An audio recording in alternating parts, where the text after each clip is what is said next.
Greetings and salutations, and welcome to Flintlocks and Fireballs, where a handful of mad actors will attempt to survive the treacherous dark woods of Dungeons and Dragons.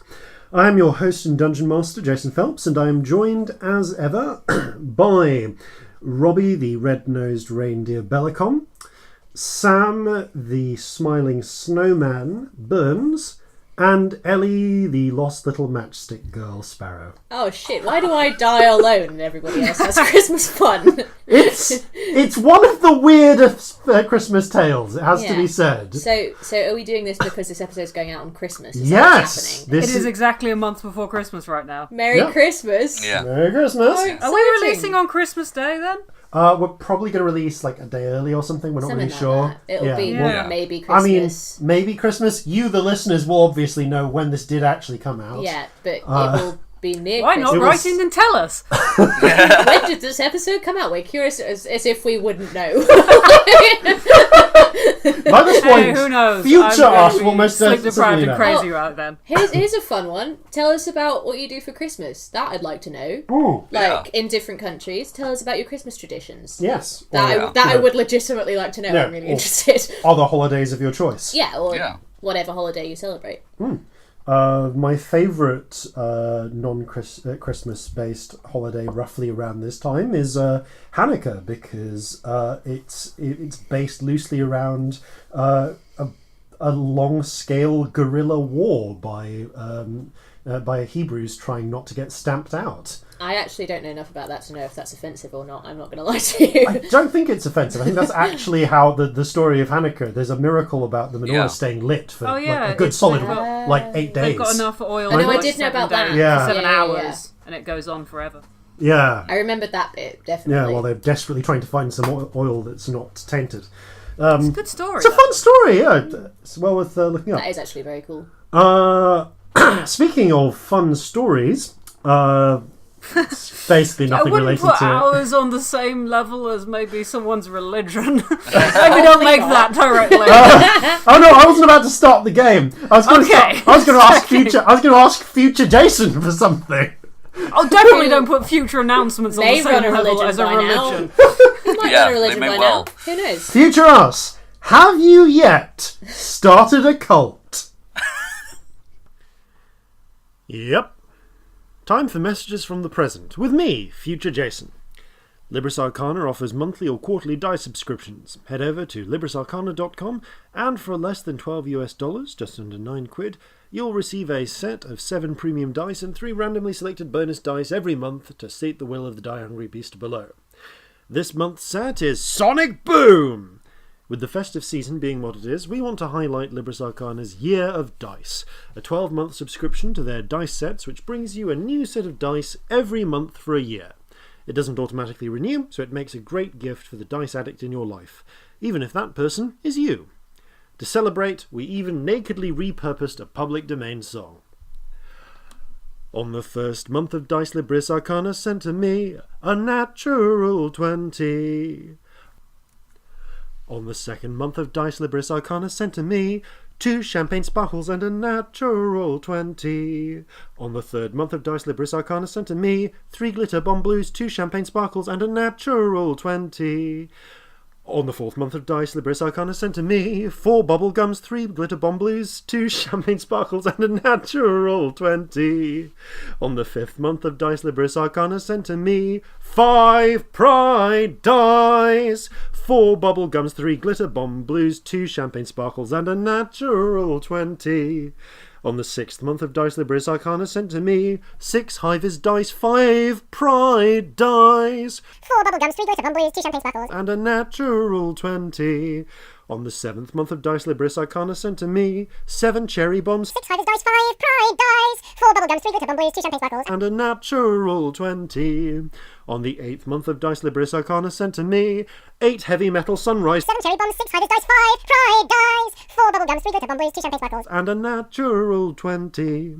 On the ninth month of Dice, Libris Arcana sent to me 9 purple rains, 8 heavy metal sunrise, 7 cherry bombs, 6 high-vis dice, 5 pride dice, 4 bubblegums, 3 glitter bomb blues, 2 champagne sparkles, and a natural 20.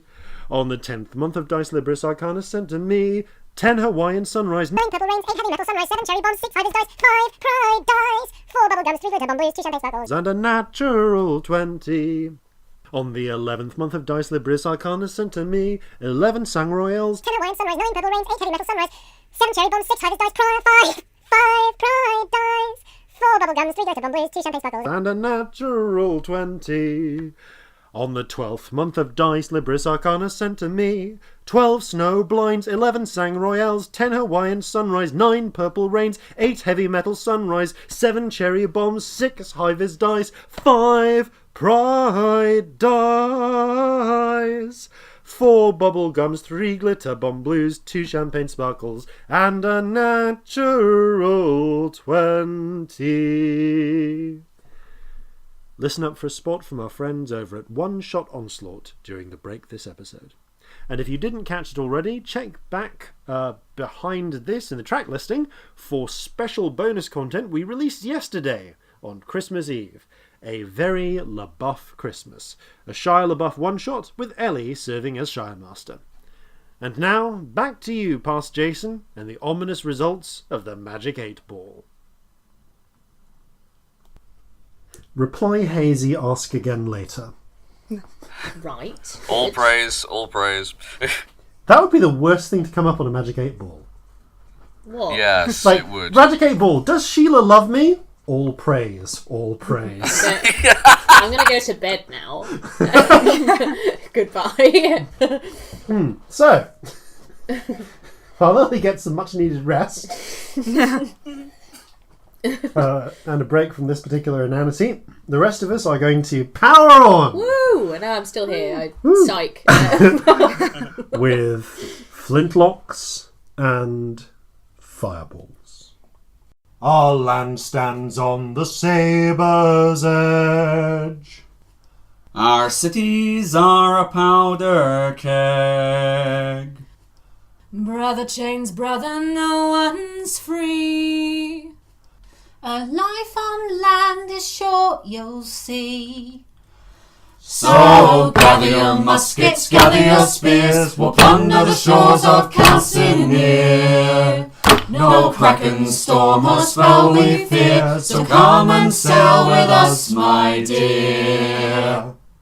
Previously on Flintlocks and Fireballs. After sailing with the Charlie's Regret for over a month, our 3 brave would-be privateers found that particular leg of their career cut short, like that of an annoying parrot. That was my parrot. No, okay, not my parrot. It's definitely Corzin That felt Sparrow. like it was my parrot too. Oh. While attempting one last mission aboard the Regret, transferring a captured Duchess apparent to a safe port for ransom and a mighty reward in gold, the Regret was ambushed by a pair of frigates led by a mysterious monobrowed orcish captain. Although they fought bravely and came close to evading the ambush, they did not quite reckon with the ruthlessness of said captain, who was more than willing to sink his own allied ship in order to down the Regret and slay the Duchess. In the course of the crossfire, Captain Brandy was mortally wounded. The surviving crew fled to the lifeboats, while Brandy, with the aid of some crew members, rigged the Regret partially to explode and partially to fire all their remaining loaded cannons into the HMS Canard as it pulled close for boarding. The Canard retaliated by completely destroying the Regret and firing upon the fleeing longboats as they were caught in a vicious and brutal snowstorm. The party found themselves separated off from any other survivors upon a cold and barren beach on the northern shores of Meadmere, with no sign of civilization for many, many miles, and only the great forest of Meadmere within. They were able to find one other survivor, amongst with several bodies. Their recurring companion, Fighty Gubbinswick, the gnomish tailor, who had survived by floating on his own travel case. After joining forces and receiving a warning about the local wildlife, in terms of the pixie population, Fighty revealed that he had a means of leading them to a quicker way out of the forest, the way that gnomes are able to travel great distances, but because of a powerful gesh,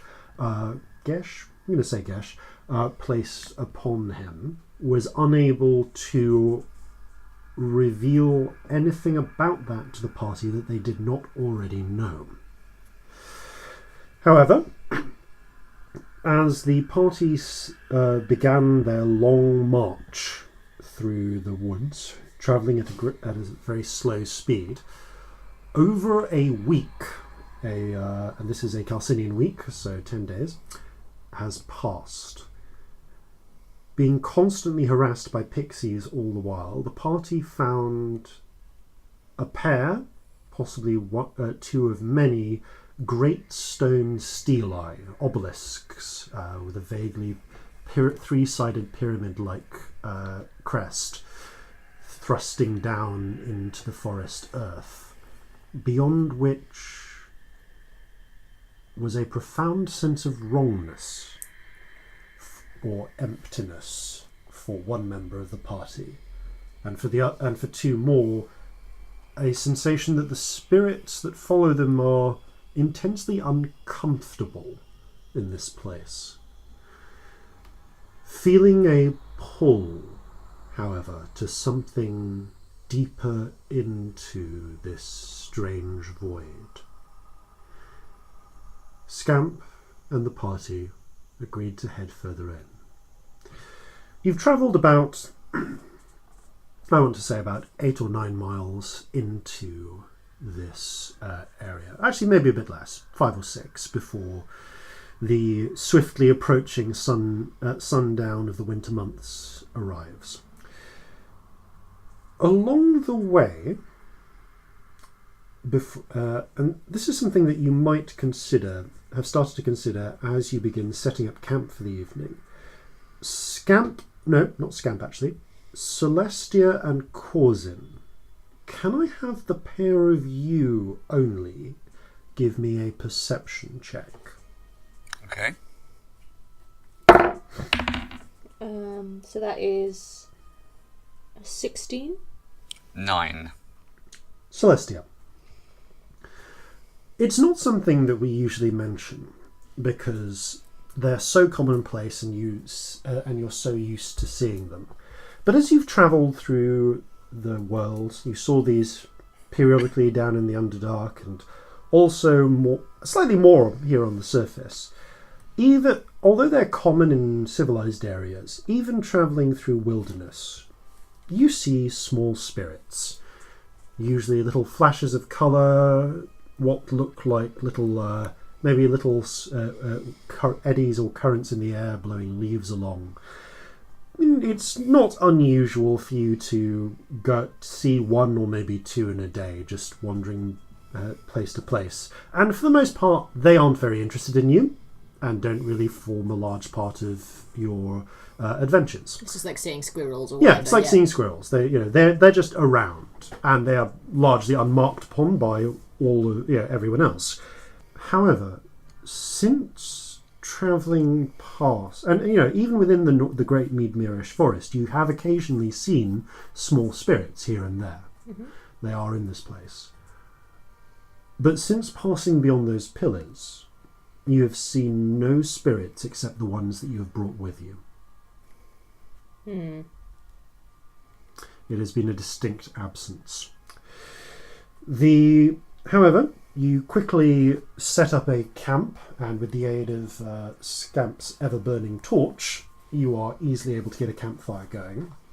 And before you settle in to start to start your watches for the night, you take the liberty to send off what is now quite habitually a sending to Molly, to keep them, keeping her and Corzin Jr. informed of your progress.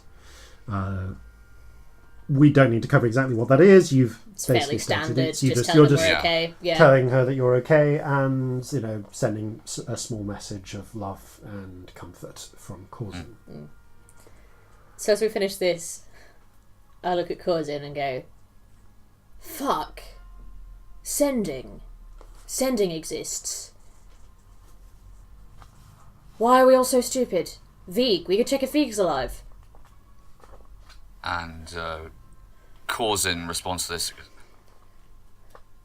Oh, by the Regent. What the fuck is wrong with us? We need to work out what to say to him. I've got one left. We can do it now.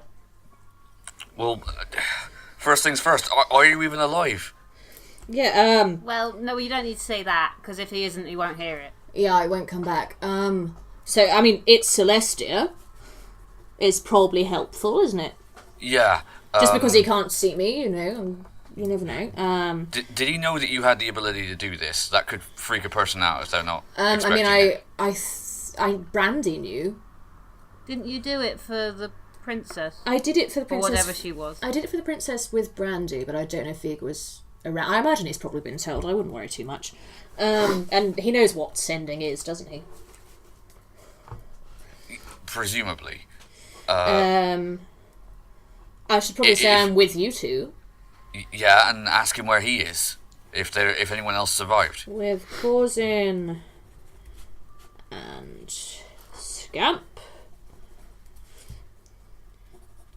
Where are you? Again, Celestia actually gets out her song notebook and writes this down in character. We should probably mention you can't do it again today.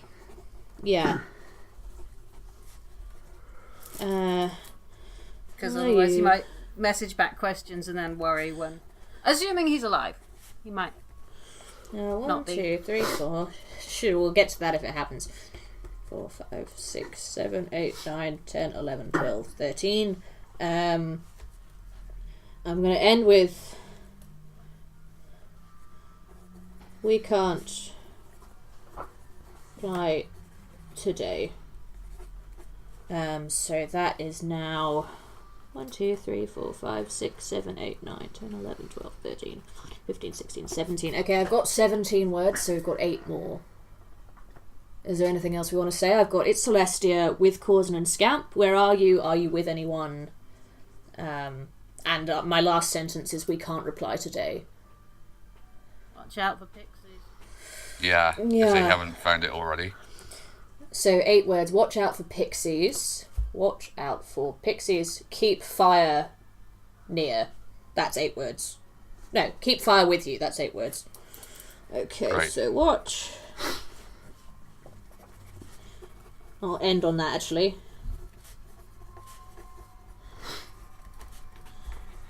Keep fire with you.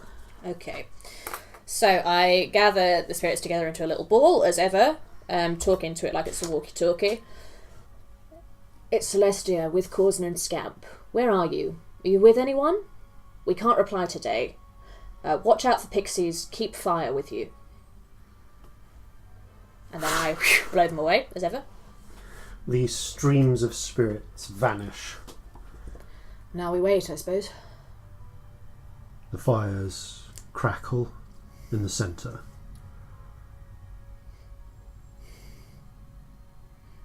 While you're waiting to see whether any message comes back, anyone who wishes to may make a perception check. Yep. Doing that. Natural 20! Check. That's well Yeah, good. never refuse him. Dirty 20. Dirty 20. Wait, look at us looking at things, seeing. Okay. Natural 20, which is the same as a dirty 20. It's just a 20. I'm not wise. True, but who got the nat? Was it was it just Scamp that Scamp got a got the natural? Okay. So, Corzin and Celestia and Scamp, everyone, you realise while you're waiting that you're, although you've been here for some time, you have not been assailed by the mocking laughter or small pranks or disturbances that you normally would be. True, sometimes the pixies leave you a while just to make you paranoid, but not usually this long. You seem strangely untroubled. Scamp, you have the strangest sensation of being watched. And as you're peering out, you can see it's well beyond the cone of light, the light produced by the fire. Your dark vision is coming into effect here.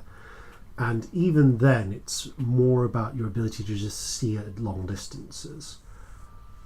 You can see there's a small kind of bit of just, I want to say, like foliage covered in snow, about easily a good 150 feet away, deeper into the forest, and it's almost perfectly concealed. But you happen to, it just catches your eye in just a way that you swear you can see the outline of a humanoid shape, as if someone had impeccably camouflaged themselves, to the point where there's actually snow on that in the places it would be in the foliage. And it's worth mentioning, there is still, although it's not necessarily been snowing all the time, there is a layer of snow everywhere. Like you leave deep tracks as you travel. Someone's watching us. How do you mean? Where? I mean, Can you there's a see person someone? over there. Yeah. They don't look too much. They're really well hidden. I mean, Alright, are they nearby? I don't know. Corzin is going to lean Close in enough. and very quietly say, "Which direction?" I'd like to try and subtly point. Okay, you subtly point. I would like to try and subtly knock an arrow. Okay. Not like shoot one, just Okay. get them Given that Scamp is pointing, I'll let the pair of you make another perception check to see if you can detect where they're pointing, because it is still a long way away. Okay. out. 12. No. No, that's 8. You get that they're pointing, and like even with the whispered descriptions of what you should be looking for, there's just too much. It's just forest to you. You can't see it. Scamp, you have your eye on it, and it has not moved once. Still subtly knocking an arrow. Cool. And you keep an arrow knocked. And it's about this point that a voice calls in your mind. I'll write it down in my song notebook again. Alive. So it would be alive. Wheels, salts, alive. Solder, dead. 26 others. In cave,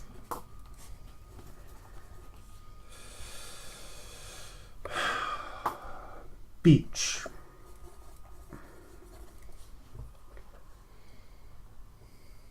Canard hunted 5 days.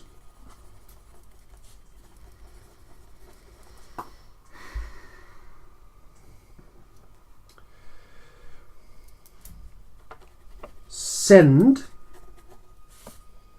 help. Vengeance Grimani. Is that word? That's word Grimani? And he uses those last 4 words, rattling off a series of coordinates, which they don't make any sense to you, Celestia. But assuming you repeat this to Corzin as a navigator, you understand that these are what was presumably either Vig has a sextant or has managed to recover a sextant from the wreckage. Or he's are they longitude and latitude? Yeah, it's basically longitude and latitude. It's his position. Right. Someone with a map and a ship, which is not you, would be able to conceivably find them at that location. But we have no idea where they are. I mean, Corzin, you would guess from the rough longitude and latitude that they're somewhere around where you were, but further down the beach or somewhere else in some, presumably a cave somewhere, and you weren't able to. They must have been well beyond the area that you searched. Yeah. Which is probably for the best if the Canard continued hunting. Why is almost crippled though? It could move just fine. Why has Vig mentioned the Grimanis? Because he knew Vengeance. Vengeance worked for Vengeance for his father. Vengeance Grimani. Which is, I mean, I'm going out on a limb here, but I feel like maybe Justice had a more piratey name when he was a pirate. Maybe. You have a point there, actually. Justice and vengeance are almost the same fucking thing, aren't they? That makes a lot of sense. I wouldn't. They're not like they're not the same thing, but they're related. Like vengeance is like evil justice. Do you know what I mean? That's what I mean. I'm seeing some real problems in your worldview here. Well, I mean, we all know that. Come on. But they were looking at getting out of town and doing something.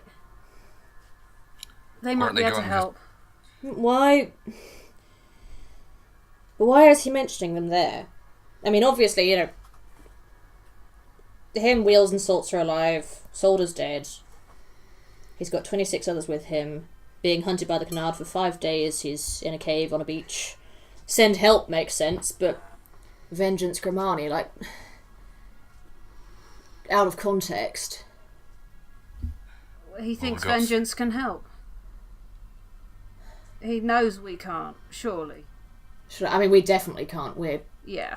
We're closer to him than Vengeance is right now. We don't know that. We And have we no don't idea have where a the boat. Grimanis are. Maybe we should do ascending to the Grimanis tomorrow. Yeah. Let Because them if know. that Maybe is him, then that would be really useful. that would be very useful. Agreed. Sorry about Solder, Corzin. Well, it's can't be helped now. There'll be time to mourn later. Yeah, we're kind of busy. There's a lot of people to mourn later. Yeah, and we Yeah. will. But first of all, we got to survive in order to do so. We have, otherwise, well, I don't know where I was Otherwise, going there's with no that. one left to mourn us. Yeah, and no one left to mourn them, actually. Before we go. Fucking hell. Right, well, that's good to know. Just like Vig's Vig to live. Yeah, Vig's alive. Wheels and Salts. I told you he was too stubborn to die. I'm sorry, I'm giggling because if Captain Brandy were alive, at that point he would definitely have said, "Vig's alive?" Oh, Sarcastically. Oh. Sorry. sorry, no, that's just yeah. It was cute. Twist the knife, why don't you? It's me and I'm sad. All right, so Well, we know more than we did. I mean, we're fucking idiots for not thinking of sending. It might be that Molly has to go without for a day if we need to do 2 tomorrow. But I'm sure she's a practical lady. She knows that, she'll understand. Well, she knows that it might not be every day is the thing. Like, Yeah. we did make that clear. Yeah. So hopefully she won't worry too much. But yeah, we have Alright. information to start with anyway. Because maybe one to the Gramanis and one to Vig tomorrow isn't a bad idea. Yeah. Do we have anything like a map on us? Well, actually, you still have your navigator's tools. Yeah. But not a map. Well, this is actually a relevant point. Did you guys buy the Atlas back in Pader's No. March? We didn't buy the You Atlas. didn't Not buy the the big Atlas. one. You didn't No. buy the Atlas. I Okay. remember, it was too expensive. No. In which case you do... We bought a map of Yeah. like the bitness of Itzka's Isle, but that doesn't Right, cover where but we that are doesn't right cover now. where you are. No. Yeah. No. You like Corzin, because of your background as navigator, like you have in your head a rough map of Meadmere in the way that you and I have a rough map of the UK in our Right, heads. yeah, Like to yeah. the level of we might where we know where Devon and Lancashire are. Not Staffordshire. Yeah. I can never remember where Staffordshire is. I learnt where Wiltshire is this week. Where is Wiltshire? Kind of in between. Yeah. But like that level of understanding, like you know that the old man's head with the beard is broadly where Hull is. I think. Right. Okay. Yeah. Yeah, and I guess your internal mapping would be decent, but Yeah, not. You still but- can't like work No. out what longitude and latitude. You something don't is. know where they are by longitude and latitude. Like you know enough to know that it's broadly the place you guys crashed. All right. I'll say to Celestia.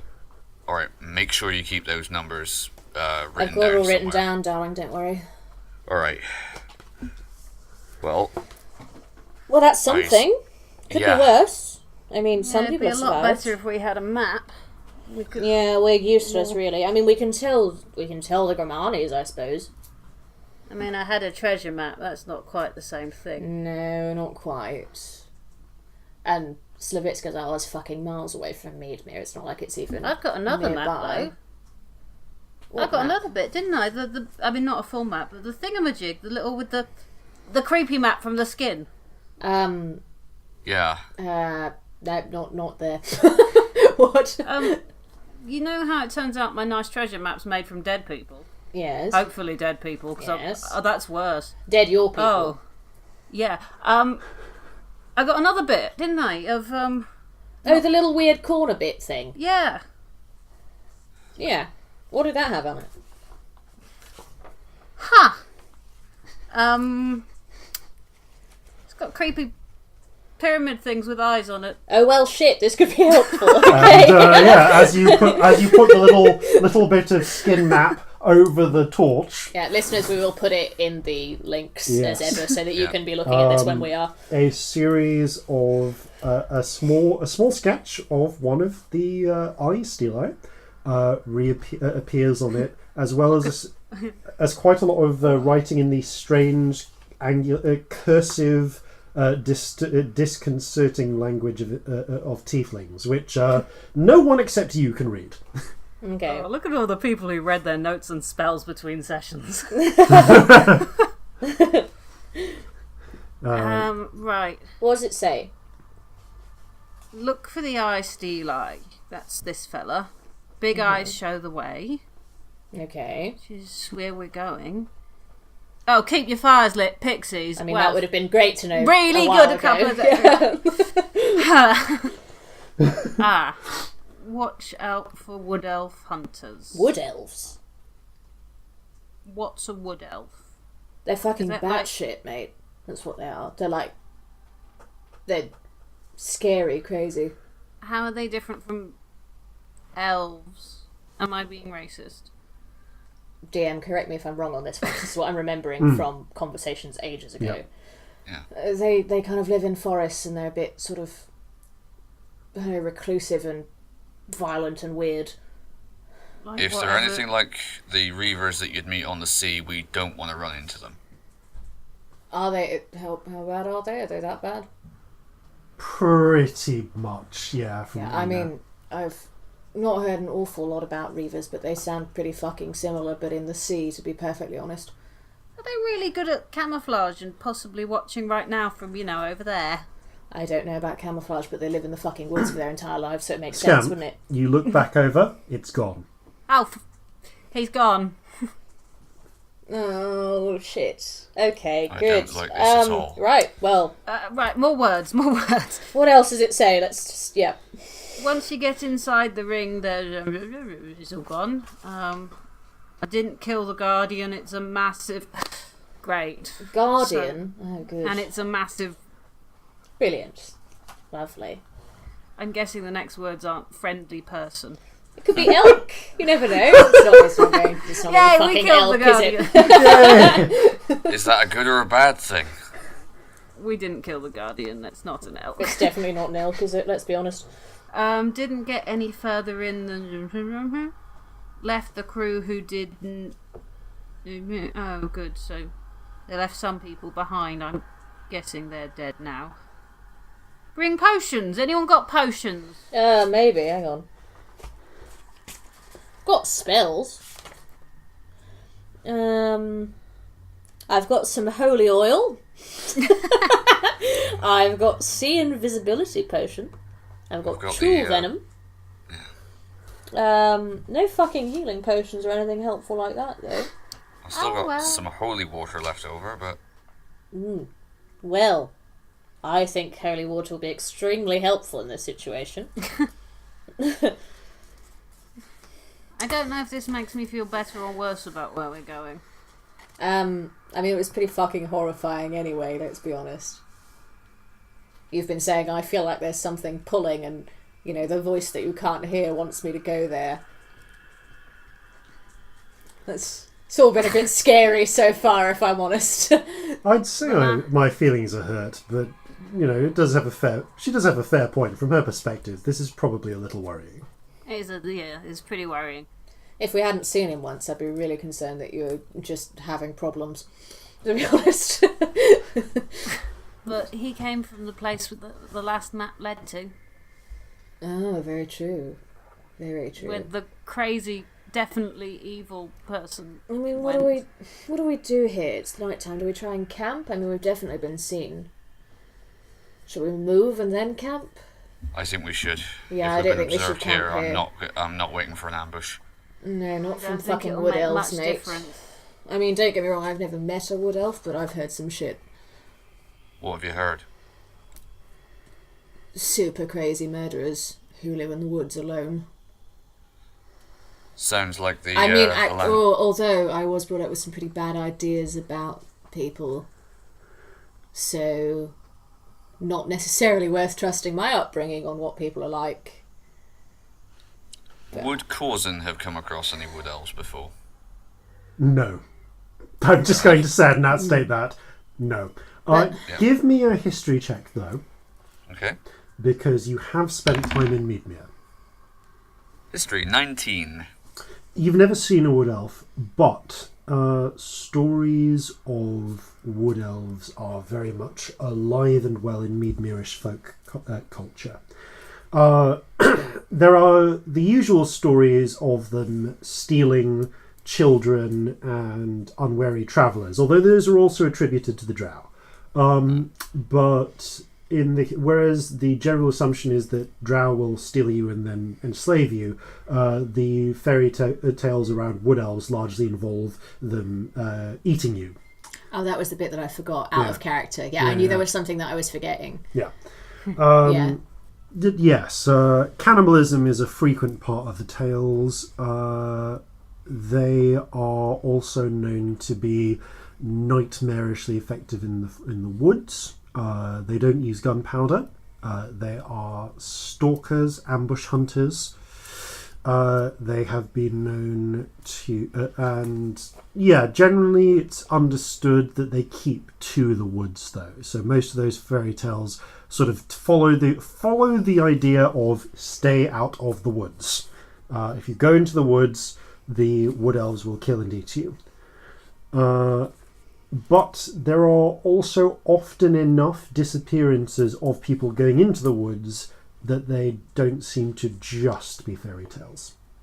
Mm. Oh, you know one other thing. They are apparently there's a lot of talk of them using potions and strange products of the forest as well with that 19. I relay this information. Yeah, I didn't want to say the thing about eating people, but that's what I'd mostly heard. Maybe it's not a stereotype. Maybe that's... I mean, I don't think it would be a stereotype, to be honest, because my lot aren't usually funny about elves. It's usually halflings and, dwarves and stuff. Other elves are usually seen as pretty good. Yeah. Out of character, is that kind of concurrent with what Corzin would have heard about the Reavers on the sea? Yes, but less so. Just to the Reavers, it's the classic. The Reavers are more of a classic, torture you to death and eat you and wear your skin as clothing, and if you're lucky in that order, that sort of thing. Yeah, fair enough. Properly Firefly. Yeah. All right. Corzin is going to say, right, we need to get away from here. Yeah, we need to move. And keep your eyes open. Is it going to make a difference? Surely they can just follow us. I'd rather, if we're going to end up in the middle of a pitched battle with them, I'd rather do it on our terms, not theirs. They already know that we are here. I'd kind of rather have the chance of them not having seen us rather than camping in a place where they definitely have. Okay, Agreed. that's a fair Like, point. I know it's not much, but it's... If we've literally know that we've been seen by one of them, I don't feel like we should stay here. First rule of being stalked, make the bastards chase you. Yeah. Okay. All right. You keeping your Let's go torch in hand. stealthily. You pack Yeah, up I keep your an arrow thing. knocked, by the way. All right. In which case, let's have some. Okay, so you're going stealthily. Can you describe to me what measures you are taking to avoid being followed?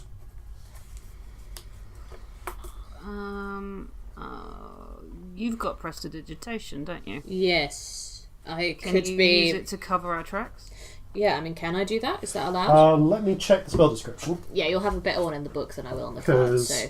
That's because the problem is, although it's only a few inches deep, it's not going up. It's not going up past Corzin's knees. There is snow around. You can harmless sensory effect, light or snuff out a candle, clean or saw an object, colour, small mark. Small mark? Like, does that count footprints? I mean, footprints... Like, could I make fake ones if I can't? Okay, you could conceivably make fake ones, but the problem is that the range of prestidigitation is within 10 feet of you. Ah, shit, yeah. And Difficult. those marks you could only have up to 5 of those marks in place, within like a 10-foot mark. So conceivably you could do like 50 feet worth of fake Yeah, footprints. I mean, of it. the other... I say this in characteristics, it's more fun. I mean, the other thing that we could do is Scamp, you could fly us somewhere. That's not actually a bad idea. Then we wouldn't leave tracks. What was that? I can't fly everyone unless I can carry people. Me then. I mean, I can fly 2 people for 10 minutes. Okay, so... I'm easier to carry than Celestia. I mean, I could carry you, I'm bigger. That being said, if one of you could carry me, then if you can make 2 people fly, that'd work even better. Out I of can character, try I and forgot carry he was here, I'm sorry. Corzin has been quite quiet through this conversation. He has been... Yeah, one of us can carry you, darling. Yeah. Who weighs less? Because I'm Corzin. not Corzin, very probably. Corzin definitely weighs less. I'm sorry. I'm Fighty not trying to sort make of- small man jokes, it's just true. Fighty pats his belly appreciably. Oh no! I drink a imagined lot. Fighty That's was fair. ripped underneath all of that. He's very doing well it semi-ironically. But even so, if he's ripped, he'd be heavier. Yeah. His muscle's that's super what I mean. heavy. And also, he's bigger than Fighty Corzin. has like 6 inches on you. Yeah. Yeah. I did not read that as height, and my brain needs to stop today. Right, anyway. Oh no. Oh my god! No. Why am I like this? Fucking So, So yes, you're planning to fly then. All right. Yeah, I'll twin a fly spell. Is it worth trying to make some sort of like it looks like we've gone somewhere else? Yeah, I think so. Could I ask friend to make footprints in another direction? Sure, I'd be happy to do that. Would you be able to find us again?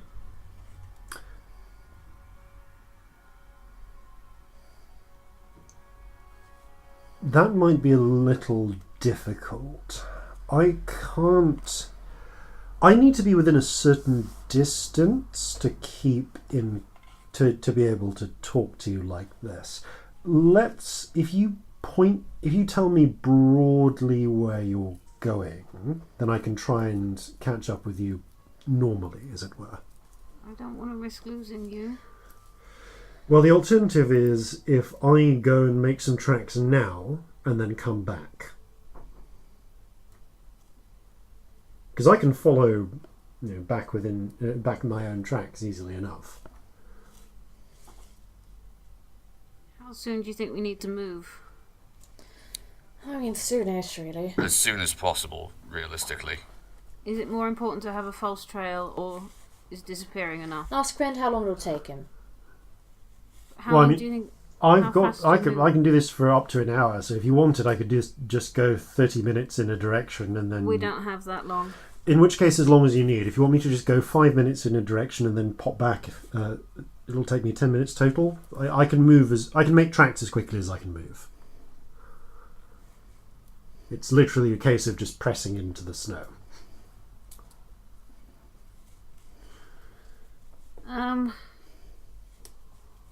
How long did you say? Well, the walking speed. I mean, it's not slow, but it's not fast. It's not like, and we can't leave him behind. I mean, like maybe just a minute's walking or something. Sure thing. Well, we get our camp together and put out the fire. I'll be back in 2 minutes. And the small skull floats out of your pocket and begins floating off in a random direction. And as it goes, you just see small pressure point, like sort of roughly foot-sized, almost sort of like not semicircles, but ellipsoids appear in the snow as if something was just pressing down on it in a footfall-like pattern. Something. Do we put out the fire? Do we leave the fire? Maybe we should leave it, actually, because they might still think we're nearby. Yeah, good By idea. the way, I'm assuming that I'm talking quieter than I am in real life. I just can't for the microphone. Just like for DMing reasons. Like No, I'm assuming you're keeping your voices low. Yeah. But you can't whisper when there's microphones, it doesn't work. So, as we're packing up, Corzin. Yeah. This is fucking weird, but have you noticed that there are no spirits around here? Well, I mean, apart from ours, but yeah, you see little ones around, don't you? I kind of took it to be that. I mean, I'm not an expert in these matters, of course, but a lot of the time where I've seen spirits, it's been because there have been people, and there aren't that many people around here, at least. I was seeing them in the rest of the woods, like little ones. Not many, 1 or 2, but there's just been none since we crossed over the line. Yeah, I've noticed they're perturbed. I wish I had the ability to actually speak with one of them. No, just, anyway, small thing, let's pack up. The ambivalent octopus shrugs non-committally. So, you quickly pack away your camping gear, including Fighty's... one of the items that Fighty brought along with him from his travelling case was a collapsible cooking set, including 2 skillets, a little griddle, and a set of toasting forks. You may have been eating salted pork and elk meat for the last week, but at least it's been well prepared. You're most of the way through the small bottle of mixed herbs he has, though. Aww. by the time you're Prestidigitation food soon. Yeah. by the time you finish packing up, however, the tiny silver skull floats back along the false trail. Right, that's as far as that's about a minute off that way. I'll hop back into your pocket. Thank you. Alright then, shall we fucking fly again? Yep. I Alright, hate let's do it. this. Okay. Let's fly stealthily. I guess because Corzin and Fighty can't really do anything relating to this. Just stealth checks from Celestia and Scamp, please. We did. Oh shit. I've got Bollocks. advantage on this, haven't I? Oh. I've got my cloak. Oh dear. 8. 15. Okay. Shit. You float soundlessly into the air. As you're, do you If it fly? makes any I difference, crash into a tree. I was gonna say- disadvantage to spot me. Yep. I don't know if that affects Corzin, and it just looks like he's flying, maybe. Do you fly above or below the tree cover? Is there any I mean- harm in going above? I mean, Ice. if things are looking for us in the woods, we should go above. Yeah. Like, People that makes don't a lot look of up sense. generally. But like, if we're above the canopy, Yeah. like they can't. Close to it. Yeah, or above skimming the the sort top. of thick bit of the trees. Like, I feel like Yeah. that's sensible, isn't it, in terms of people seeing us? Yeah. As you rise up, Celestia, you accident. You're carrying Fighty, aren't you? Yeah. You accidentally fly in such a way that Fighty's head gets caught in one of the branches of the fir tree. Oh, shit, As sorry, he sorry. spits out a few pine needles, but the main effect is that the tree branch shakes and deposits a small heap of snow on the ground. Shit. I hate flying. However, you rise up above the tree line and begin. And are you continuing to head towards the centre, or kind of going slightly off centre to I scatter think your direction? we might as well head towards the centre, really, mightn't we? Okay. We don't know where they are. Let's just keep following. Continue. Just a mechanics question. Yeah. Are you holding Corzin in front of you, or is he on your back? On the back. Right. Okay. Yeah, Then flying's it's definitely your on. muscles, not mine. Yeah. Okay. This is not strenuous enough that I'm going to call for athletics checks from anyone. But we should be able to make some good distance. I'm guessing it's like half speed. Well, But we can half dash. speed, but you're dashing, I'd say so dash. you're So so it's you're still basically 60 doing feet. twice the rate. You're actually travelling a lot faster for these 10 minutes than you would on foot, because you're not having to deal with the constant terrain problems that Yeah. you're dealing with while you're on the ground. So we can do about 6 kilometres, really, can't we? Not kilometres, That- 66 other ones. 6 I other don't know, ones. I can't do maths. No, I've got my conversions wrong because it's late at night. I'm thinking it's 60 You can metres do- and 60 feet. Yeah. I've got my feet and metres mixed up. So Fun that's fact, still that would be about a nautical mile.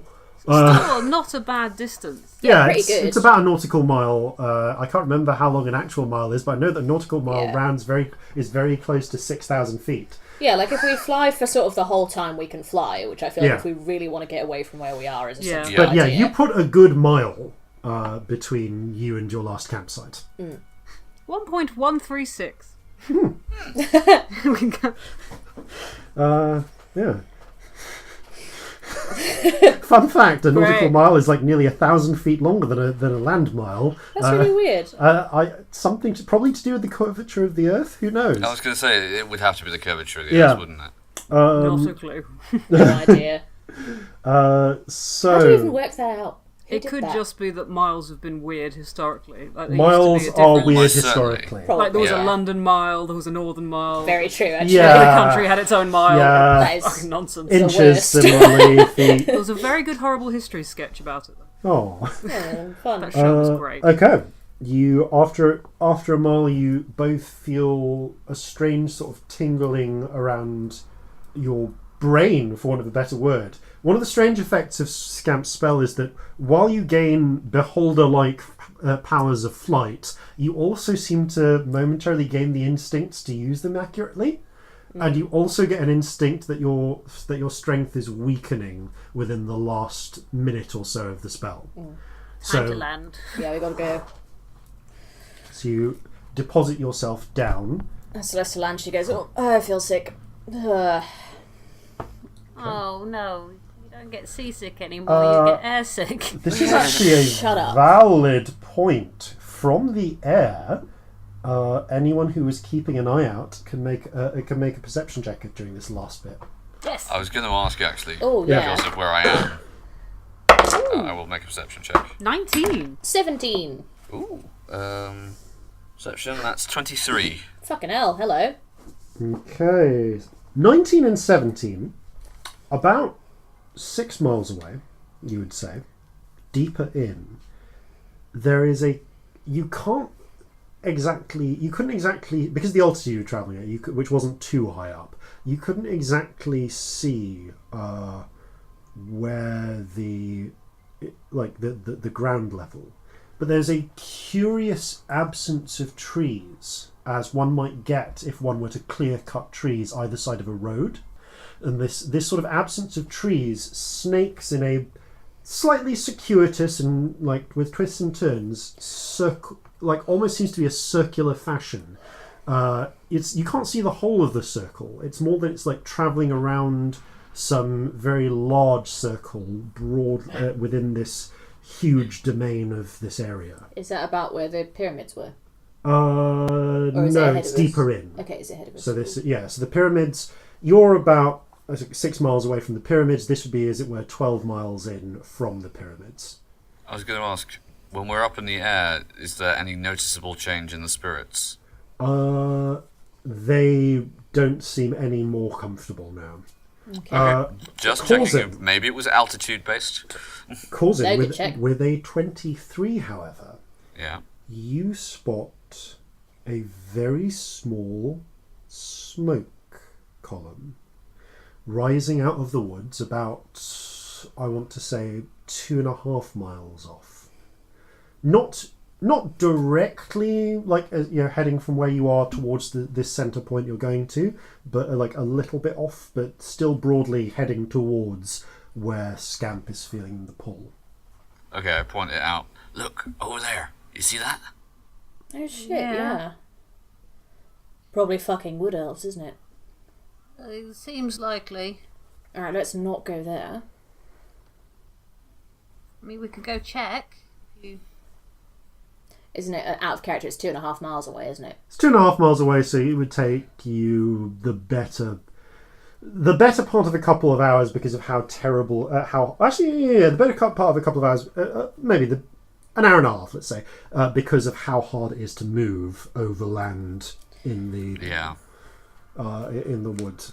But you could go there. You do know the way now. You've spotted it from the air. If you continue going towards the centre, you will cross the area that seems to be a road or similar. Will we cross the fire if we keep going towards the centre, or not? The smoke saying, well, not. No, you can easily evade that by just continuing onwards the way you're going. Okay. I mean, I think we should camp either way.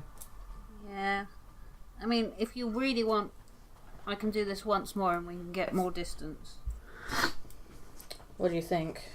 I think you'd be better using that alarm spell of yours. I can do that anyway. Oh, well. What do you think? More distance? Can't it hurt. means that's almost good stuff. Well, no, I've got some stuff. That's my best stuff gone. Are we any closer to where we need to be? Well, yes. Then I think it's probably worth it. The amount of ground we can cover where we're not easily able to be tracked is worth it. Okay. Let's do Yeah, it fuck again it. then. And then we sleep. All right. from your position, because of your ability to fly, to gain altitude as you fly, if you want, you can go high enough to try and look down upon that point. Yeah, that'd be good, actually. We wouldn't be able to get that far, would we? You wouldn't be able to get that far, but you would be able to gain see it. enough altitude to try and look down. Even though it's miles away. I'm gonna say it's a little far, but I'm gonna say if you were to kind of do it like an N shape, like do a little bell curve flight as you're going forward. Yeah, fuck it, let's do it. You could get a peer. You could try. I'd give you a perception check to see if you could see anything about what's going on there. Yeah, piss it. Let's do it. All right, perception check from anyone who wants to take one. 12. Since we're up there. 7. Oh, 23 again. Wait. Hey. Okay. Someone's paying attention. Fighty is not particularly Celestia good at Stardust that. going, hate flying, under her breath. Yeah. Despite being one of the two members of the party who do not have fantastic night vision, or at least actual dark vision, your night vision isn't too bad, and dark vision wouldn't extend this far. Yeah, just the very crest of this little curve, about the 5-minute mark before you start descending, you can just spot there is a clearing, what appears to be an actual clearing, as if someone has cut down trees. Mm-hmm. And you can see what seems to be a fairly large campfire, around which have been erected what look like trestle tables and benches. You can see the figures down below. Some of them are the size of Celestia, some are more your size in height, and they seem to be moving around this huge campfire. Some of them sat at the trestle tables. You can just make out what might be like plates and drinks being passed around. It looked like other figures chopping wood and moving it to the fire. Others presumably like serving food and drinks. It looks like there's a party going on there. It's too far away to really hear anything, but yeah, it's just this bizarrely this small feast.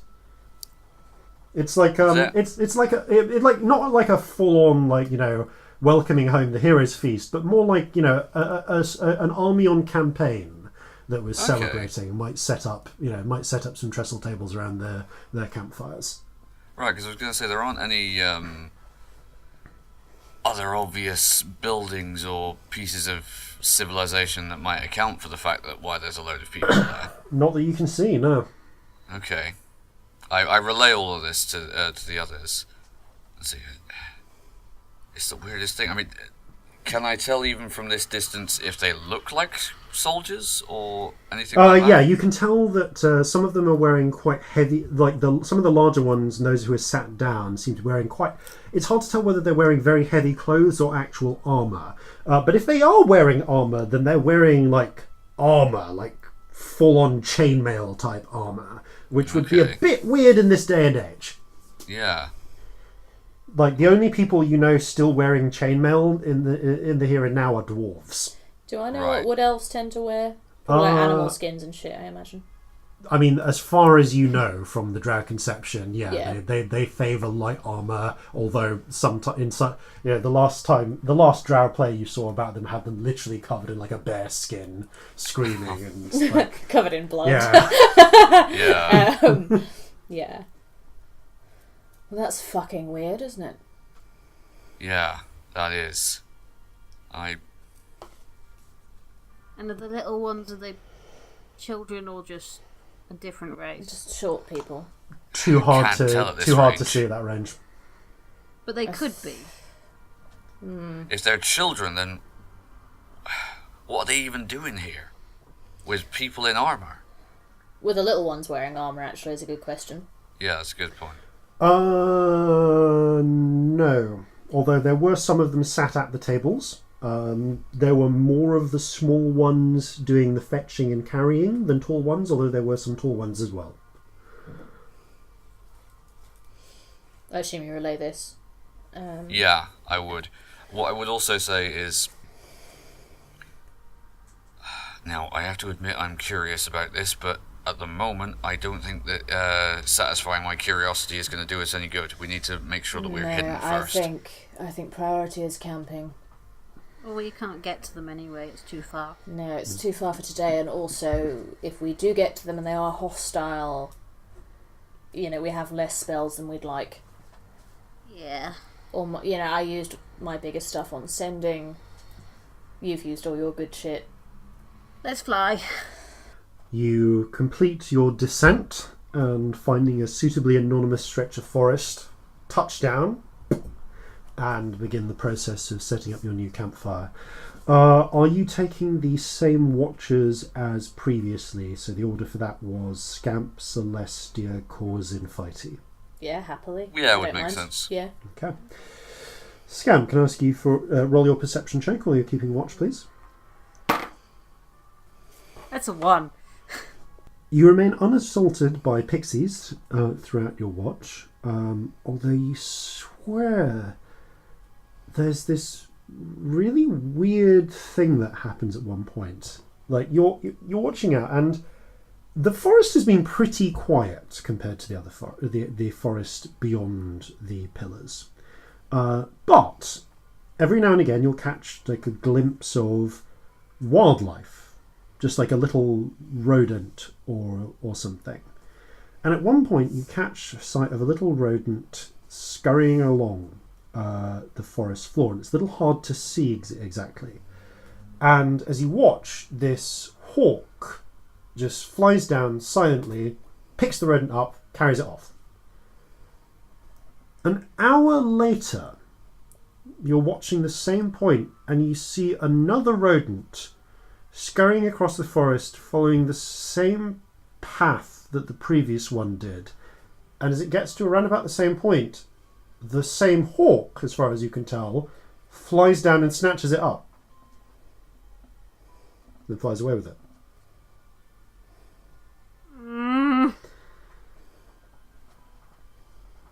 Well, that's fucking disconcerting, isn't it? Jesus. That's weird.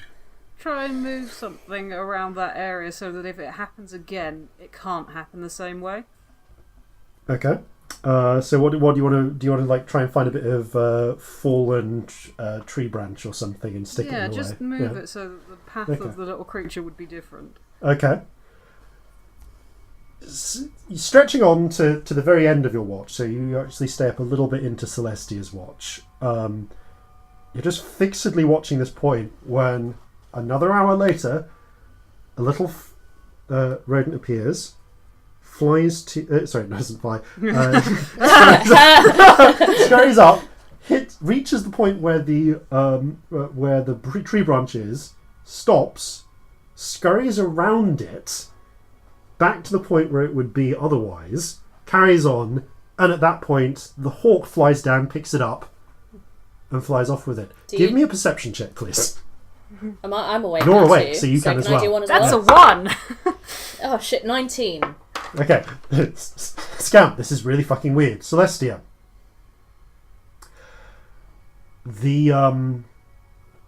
Yeah. So it looks like about half of that vole is missing.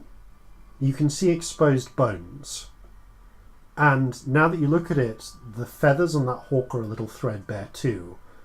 And looking at the hawk, you can see that one of its eyes is missing, and you can just see a little bit of exposed skull. In which bit of the sequence do I see that? Do I see that before it swoops down? It all kind of happens at the same moment, so you're seeing it in the same few seconds. But as it's flying swooping and down. as the rodent is walking, I can see bits of them missing, not just after the crash has happened. It's only at the moment. Yeah, you notice it at the rodent first, just as it's scurrying around, and then you notice it as the hawk as it's... Is it enough skull missing that it shouldn't really be alive? It's enough skull missing that it should... Well, yeah, like there definitely it should definitely not be flying as cheerfully as it should be, given the fact that a portion of its skull is missing, and you can see exposed bone, and there's no blood. I'm gonna ask Scamp because I assume you've told me you've seen this happen a few times. The shrews are weird. Yeah, that one's got some shit missing from it. like, there are like holes in both of them. The Were bird there? and the bird and the rat thing. They've both sort of had holes in them. So something weird's going on and I'm not just crazy? What was happening before? Exactly the same thing. What do you mean? The shrew came along, the bird came along, and then it happened again. So I moved things around and the shrew made sure it went back to die. Right. The shrews are weird. Okay. Did it have stuff missing from it last time? I didn't see any stuff missing at any time. Alright, well, you go to sleep. I'll keep an eye on it, okay? Okay. If it comes again, I want to kick it. Okay. The shrew. You're see going to what get up happens. next to it and get ready to get it. Oh yeah, kick I'm like ready. I sit next to like where it's going to be and get ready to just Okay. smack it. All right. So you get into position. Give me a perception check while you're on watch. I hate this. Oh god. Please keep watch. Oh god. 4. Okay.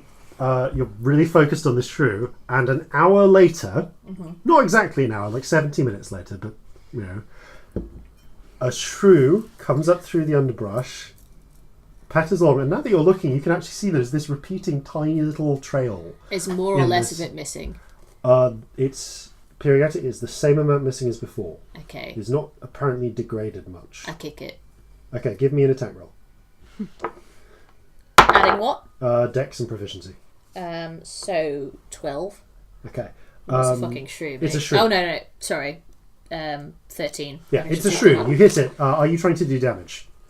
I just kind of want to move it Okay. like far away. Which- I want it to be like a distance kick. Okay, give me a strength check to see how far you can pump this shrew.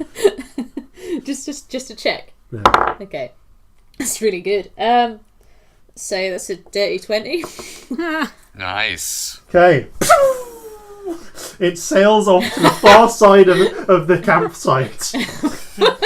I'm And such a bitch. looking up, you see this hawk fly down, perch on a branch nearby.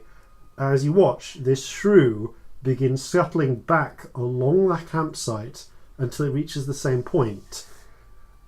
Whereupon the hawk takes off from the branch, picks it up, and sails off into the sky with it. I hate this. The shrews are really weird. Oh, And that's yeah, so as it weird. passes by the campfire, you can see, this shrew is definitely dead. Yeah. When I wake Corzin up for his watch, I tell him all of this, including the fact that the shrew is dead, and including me kicking it.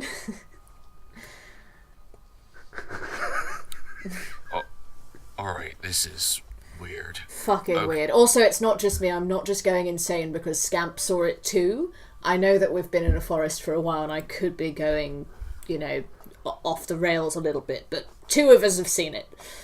Yeah, this is weird. Alright, point out to me where this was. Yeah, it's just there. I point out the little Yeah. bit. Maybe see if you can disrupt both of them. I don't know, or try and kill one of them or something. Although maybe they're dead already. I don't know. This is fucked up. I don't like it. Yeah, it is. Alright, you leave it with me. I'm sure I'm gonna sleep really well. I have a big drink before I try and sleep. I think Scamp's probably still muttering about shrews in their sleep. Oh, shrews! Sleep is troubled. My sleep's always trouble. Sure. Okay, Corzin, give me a perception check. Perception check. Feck. 9. Better than my 4. So you Okay. know. My 2 ones. Regardless of that, though, what Corzin is going to plan to do is once he knows where this is supposed to have happened, he is going to use his Boots of Elvenkind to move a little way away from where the others are sleeping, still within eyesight of them, but he is going to try and observe it from a different position. So he can maybe get a better look at how and what is going on here. Okay. Roughly an hour after the previous time, you watch from a different position there in hiding as this shrew It's actually a vole. It comes out from hiding. Scamp's not good at names. Yeah, it comes out from hiding in the underbrush. Follows the same track along, going around this little branch, and this hawk, you can see now that's been pointed out to you. This hawk is also clearly dead. Flies down from the sky, picks up the shrew, and flies off with it. Okay. The next time around that this happens, Corzin is going to lay in wait. Okay. He is going to use... He'd probably actually have to just use his pack. So he'll empty out his pack. Actually, no. Even better. He'll take his bedroll, and he'll lay in wait. And when the bird comes down to pick up the vole, he is going to attempt to grab both of them and wrestle them to the ground. Ooh, both of them. Okay. Yeah. This is just some collective hallucination we're having as a distraction. Okay, you're going to do it at the moment that there are wood elves somewhere, but You're gonna- let's fight the shrew.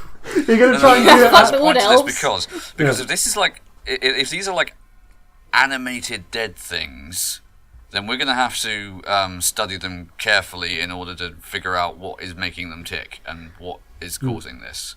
Because obviously this... Out of character, this is really ringing alarm bells for me. Of no, this is No, don't say out of character things because we'll get metagamey. Okay. Yeah. Okay. Right. I can feel us Yeah. going towards metagamey Yeah. territory and let's not. Yeah. It's more fun. If we don't. So yeah, you line wait. Okay, give me another hour and a bit later. This shrew, this vole comes out of the underbrush. You get your blanket ready, and you just as it gets into position, the hawk flies down, and you leap at them with the blanket. Give me an athletics check. Athletics. I'll give them 2 acrobatics checks. Okay. Okay, the first one is... Oh no, just one, because you're trying to get them both at the same time. okay, right. That is a 22. Okay, you you leap forward, and as the hawk catches the vole, you just manage to bring the blanket over both of them and snap it shut. There is an immediate struggling from within, as you're not clear if it's the hawk, the vole, or both creatures are struggling to get out. But they are solidly trapped within. I'm going to say, the blanket's pretty solidly made. It's good. It's good Wendish wool. So it just, they are solidly in there for as long as you keep it shut. Okay. You now have a bag with 2 agitated creatures entities inside. All right. I am going to go back to the camp, and I am going to sit down, hold the bag closed enough that they'd be able to get air in there. I don't think they need air. No, I don't think they do either. But Just in case. You don't want to Here's the squash thing. them to death. Yeah. no, don't want to scorch them to death. But also, I'm going to wait then for Give me another hour. Give me an athletics check, please. All right. That is a 14. Okay, you manage to clamp. You try to give them a bit of air. The vole tries to escape through the small hole you give it, and you have to shove it back in before making it a bit smaller. But okay, you manage to keep both of them in there. They're fighting the whole time. An hour passes. An hour and a half. No vole turns up. No hawk turns up. All right, so we Okay. know Except the something we ones that didn't are know already in a before. bag. Right. Is this enough to wake any of us up, or are we all still asleep? You guys are fairly heavy sleepers, but it's up to you. I'm going to say, they're making very little sound. They're not squeaking or calling or anything. They are voicelessly moving around, rustling. Yeah. Unless I am interrupted, I'm going to wait until the end of my watch till Fighty wakes up, Yeah. And then I'm going to ask him to reach into the blanket, grab hold of the bird, and bring that out, but keep hold of it. You fucking kidding me? Yeah, why not? Okay, Fighty's gonna make an athletics check. There's something weird about these two creatures, and I don't know what it is, and I needed somebody else to help me. Ow, ow, ow! And he just reaches in, grabs hold of this struggling hawk, pulls it out. You manage to snap the bag shut before the vole can escape, and he's just holding he's sort of pinioning its wings with one hand and holding its head with the other, so it can't just keep pecking at him. Alright, I am going to examine this hawk intently. Make a medicine check. Okay. That's gonna be a 13. Okay. It looks like this hawk... Well, this hawk seems perfectly alive and healthy, except for the fact that it is in no way alive and healthy. It is very obviously dead. It has no heartbeat. It's very dry. It's almost mummified. Its skin underneath the feathers is shriveled and dried. Okay. It's as if it's been preserved by exposure and surprising lack of decay. There's actually very little decay to it. It's not rotted. The part of its skull which is exposed and broken seems more like something damaged it at some point and tore that fragment away, rather than being the result of rot.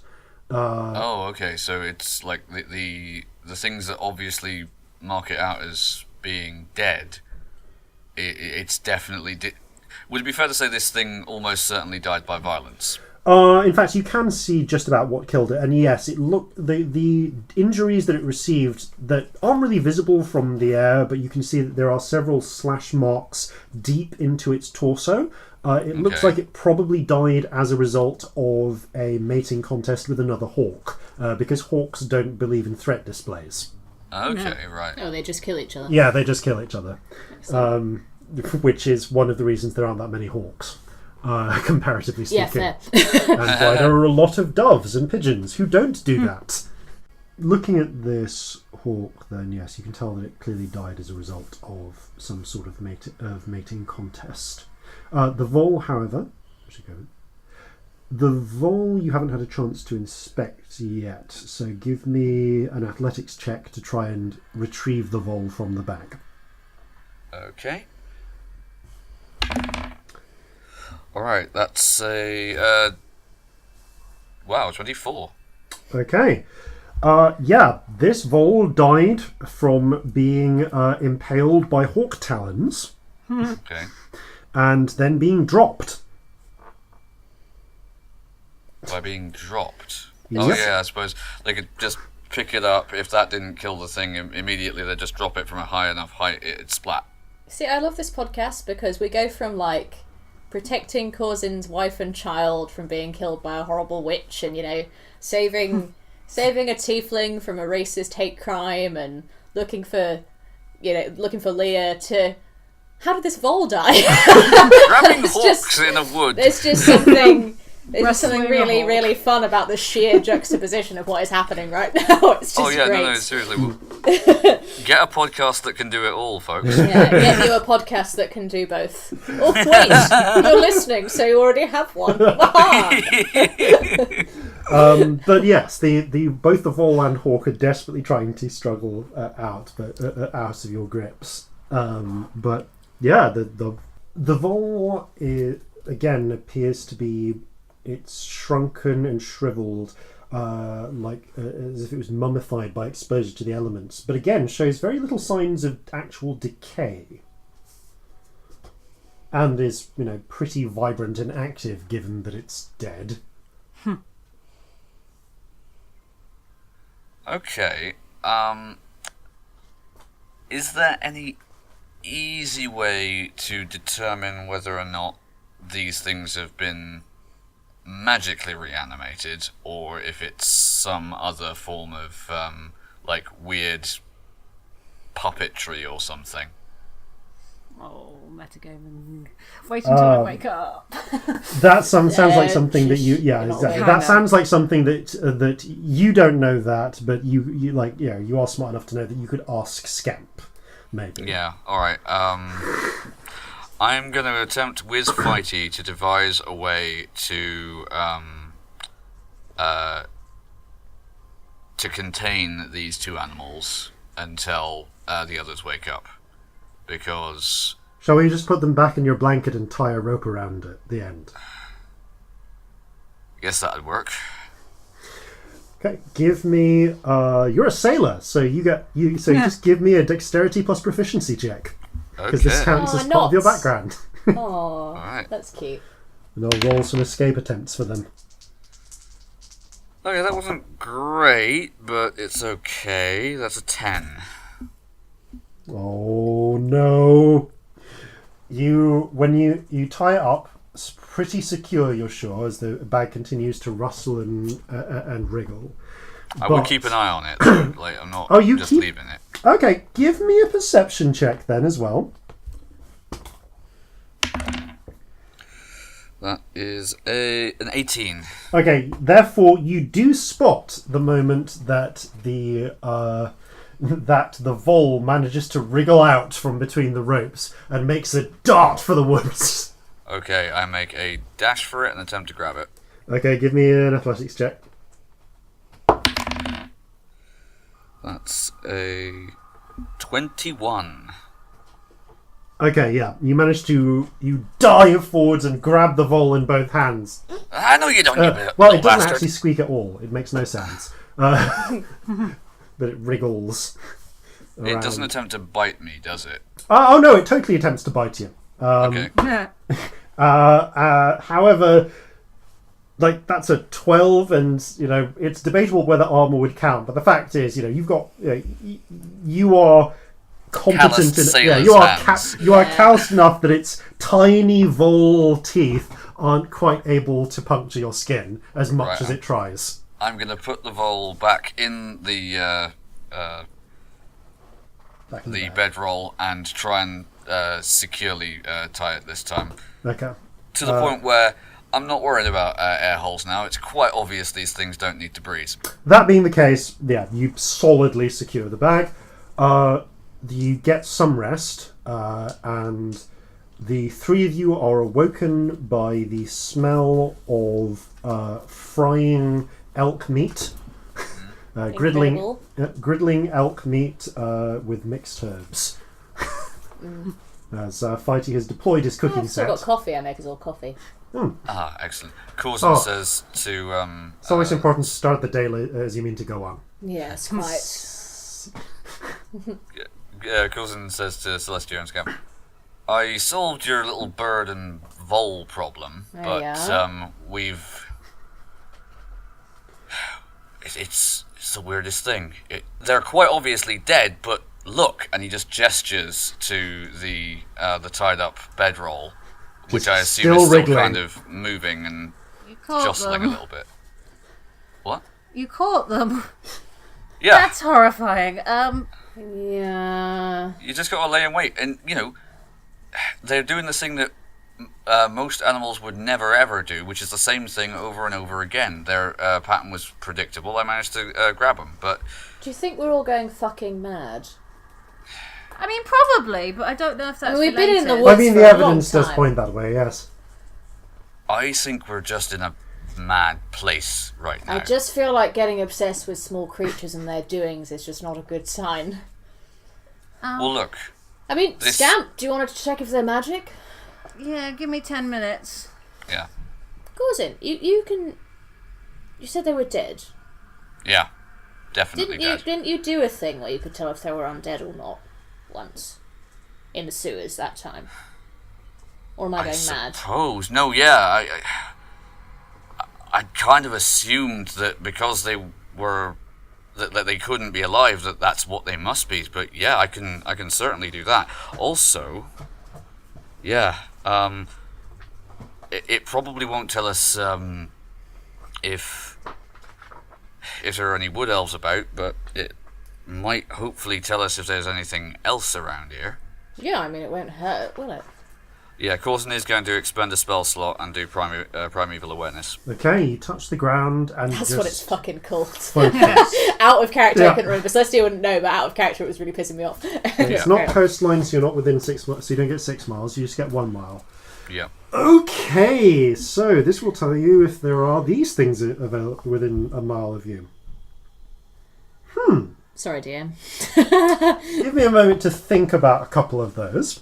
No, fair enough. Yeah, whether those would actually be within 1 mile of you or not. Okay, no. Basically, so you remember how it felt when you tried to sense whether there was anything, whether there were any undead next to you back in Crosswater before Yeah. you threw up all those shadows? Yeah. And it just felt like they were everywhere? Yeah. It feels like they're everywhere. Undead. Just undead. That's the only one that comes up for you. But just undead everywhere is what this feels like. It feels like you almost get a bit of a headache as just the sensation overwhelms you. It feels like you're in the middle of a sea of undeath. Alright. Corzin is going to say, oh, What? they're everywhere. What, Good. undead stuff is everywhere? Yeah. In fact, and he stands up for a moment. He goes over, leans against a tree, and attempts to dry heave. Okay. Roll a Constitution check. That is a 14. Okay, some of that elk meat comes right back up. I poke him in the stomach. You don't think there's any more in there, do you? No, but I wanted to be sure. Do you want some more breakfast as you've lost yours? I think I've lost my appetite right about now. Yeah, fair enough. Maybe there are actually undead everywhere as opposed to just, stuff in you. Yeah, although that raises even more questions. Like, Is that better? Yeah, it's within a minute, and it does still feel like there are just undead everywhere. Can I have a look and see if there are any other creatures around? Is that allowed? Sure, Like, give can I just me- spend a minute looking around and see if I Give see any other me... creatures? I guess this would be... You can either a perception or a survival check. What's better? They might be the Very same for you. definitely perception is better. Dirty 20. Okay. Giving a good look around. Yes, you spot a grey squirrel. Is it dead? Oh, ooh, yeah, no, that's a grey squirrel. Oh shit! Yeah, that squirrel's dead over there as well. It is scurrying around. You see it pulling open pine cones, getting the seeds out, scurrying over to a few more trees until it reaches like a little hollow, and depositing it onto what you realise is a large pile of pine nuts. In fact, several pine nuts have fallen to the floor because there are so many pine nuts stored in this hollow. Oh, so it's like it's just been doing it over and over again. And as you watch, it scurries off to another tree and starts pulling open pine cones. This is what fucking the hell is weird. going on here? I tell you guys about this, obviously. Well, I'm concentrating on my spell to try and get it done. Could you guys look for something alive and kill it and watch what happens? Yeah, fuck it. Alright. It's yeah, a weird thought, but We'll No, do you that. have a point. You really do. It's a bit fucked up, but Fuck. I like your thinking. Give me a survival check. Okay. If I help Corzin, can you do it with advantage? Yes. Because mine's Sure. shit, so there's Yeah. no point. you've got 10 minutes while I cast this spell. Corzin's trained. Let's I'm spend gonna the whole look 10 for- minutes, yeah. I'm going to look for anything, even if it's like insect life. Yeah. Okay, that's a 13 on the survival check. You find plenty of insects. You find earthworms. You find small creatures. They're all dead. Even the earthworms are shriveled and dried. Okay, I find a single insect. Like, are they ants or beetles? You find some beetles. Yeah. I crush one. Okay. As you do so, you and Celestia can both see a small puff of darkness. It just puff out of it and flickers for a few moments in the air, very much in the same fashion as one of Celestia's colourful spirits, before before then sort of just sailing off through the air in the direction in which you have been travelling, and off into the distance. Beetles do not normally do that. No. Are they all dead and animated by spirits? That's fucked up. That is fucked up. What kind of spirits do that? I know mine can't. Can I do a religion check and see if I know? Yes, you can. Can I do one as well? Yes, just for different knowledge, because I feel like we would have learned different things. 18. Where's religion? 19. Okay. Nice. Neither of you have had any necromantic training, but you have spent a little bit of attention at either in your case, Corzin, either talking to people who have interacted with them in war, or just listening to the sermons of the church. Celestia, you've obviously had a spiritual education at times. Both of you are aware that the underlying premise, as far as the underlying premise for animating the dead, is placing some sort of animating power within them to give them life and motion. But not necessarily a spirit. You don't know. It's not something you're trained cool. in. But given the circumstances, it seems perfectly possible. Like that's how it they could seem work. to be an animating force of some sort. Right, I'm going to go up to Flighty. Flighty, Yes. can you see spirit? I mean, ask me after I've drunk enough, Orcus. Okay, can you see this? I wave the rainbow spirit around a little bit. Colours, can you see it? You seem to be shaking your hand in the air, but I know... But wait, no, Vera can see those things, so I think I Okay, know but what you mean. can't is the point. No. So I'm going to pick up a beetle and crush it in front of Flighty and see if he sees anything. Well, that's one dead beetle. Right, okay, that And confirms indeed, something. So there's a definitely... small puff of darkness, which... Okay, so I turn to Corzin. Definitely spirits then, because people who can't see them can't see it. Alright, well, that gives us something to go on. I'm going to attempt to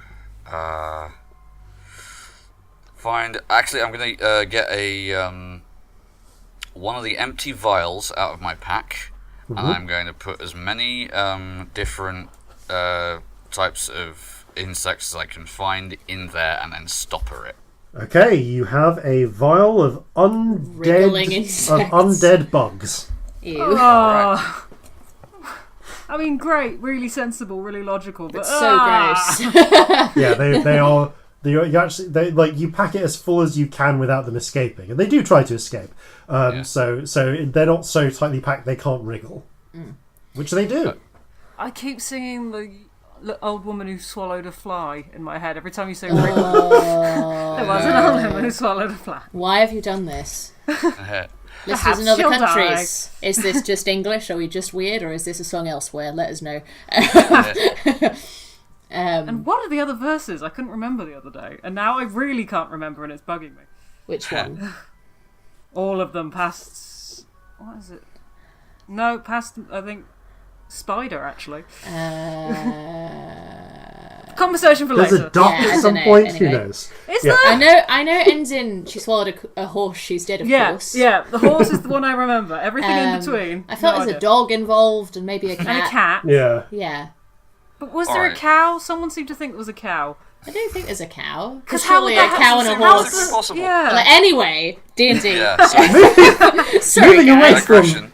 Moving away from massive Things wriggling and wiggling inside horse- of me. Please stop talking about things wriggling inside of people. It's creeping me out. Alright, And what Corzin it- intends to do with this vial And is... it's about this point that the first arrow flies out of the woods. Oh shit! Have I Hang on, finished? did Scamp finish the spell?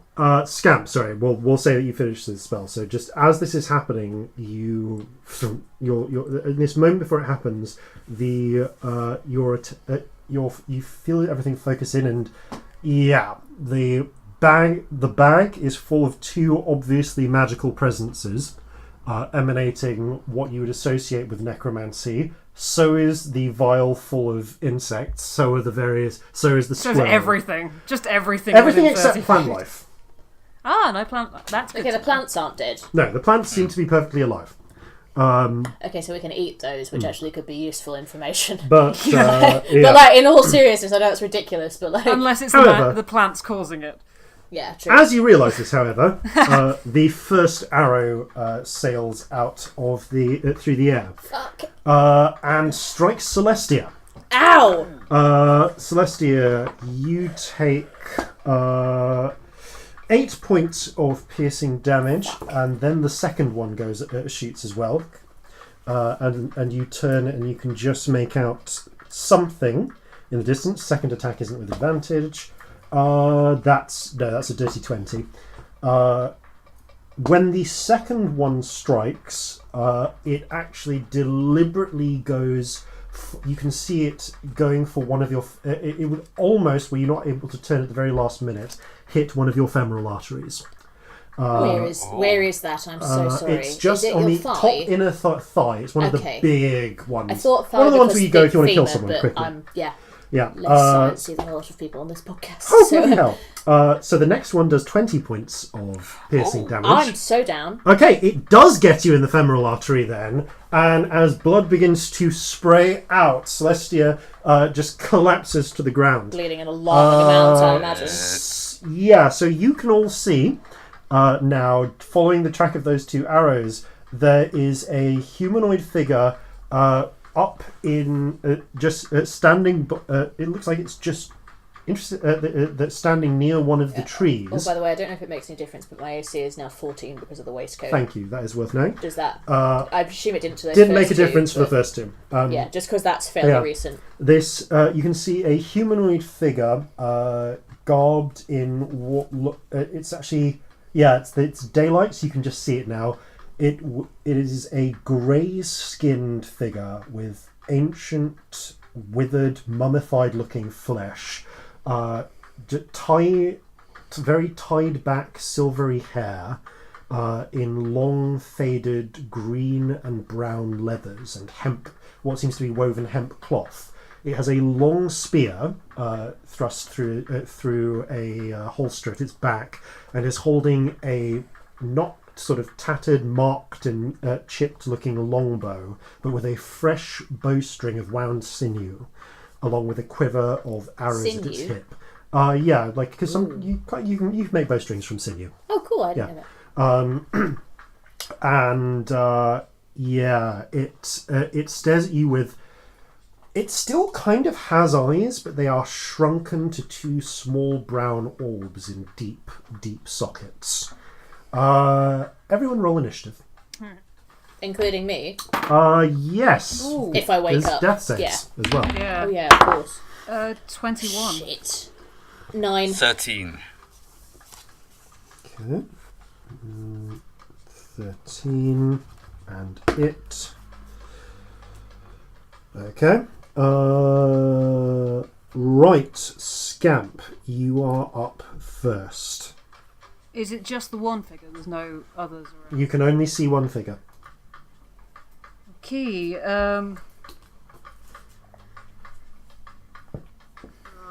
How far am I from Celestia? You are all within. We'll say you're all within 10 feet of each other. Okay. Yeah, we were like You're round just around the the campfire. weren't we? Okay, I'm going to quicken a. I don't know how strong this thing is, so I'm just going to. Oh, it doesn't matter the level though. I'll go for a second level chromatic orb. Okay. To make it a bonus action.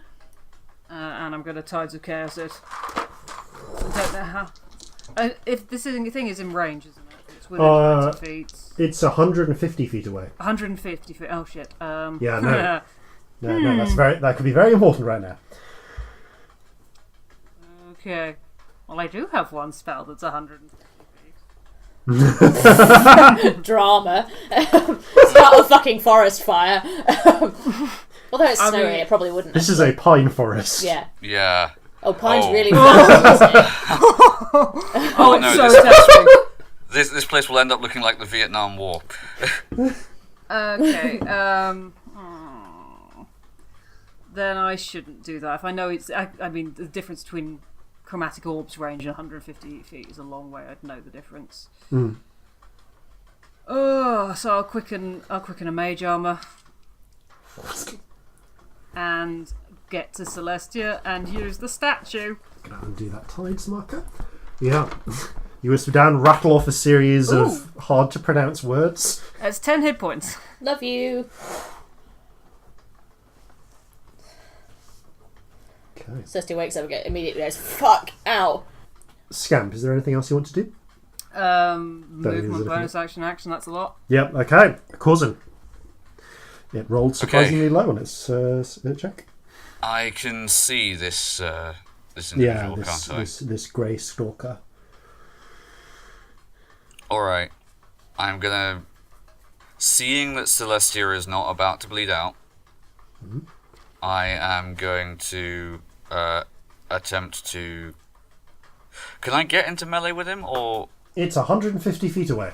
Actually, no, alright. I'm just going to... Yeah, I'm gonna take out my carbine and try and take him down with that. Okay. Carbine short range is 80, I believe, if I have that right. Right, so I can move close enough to him to not be at disadvantage.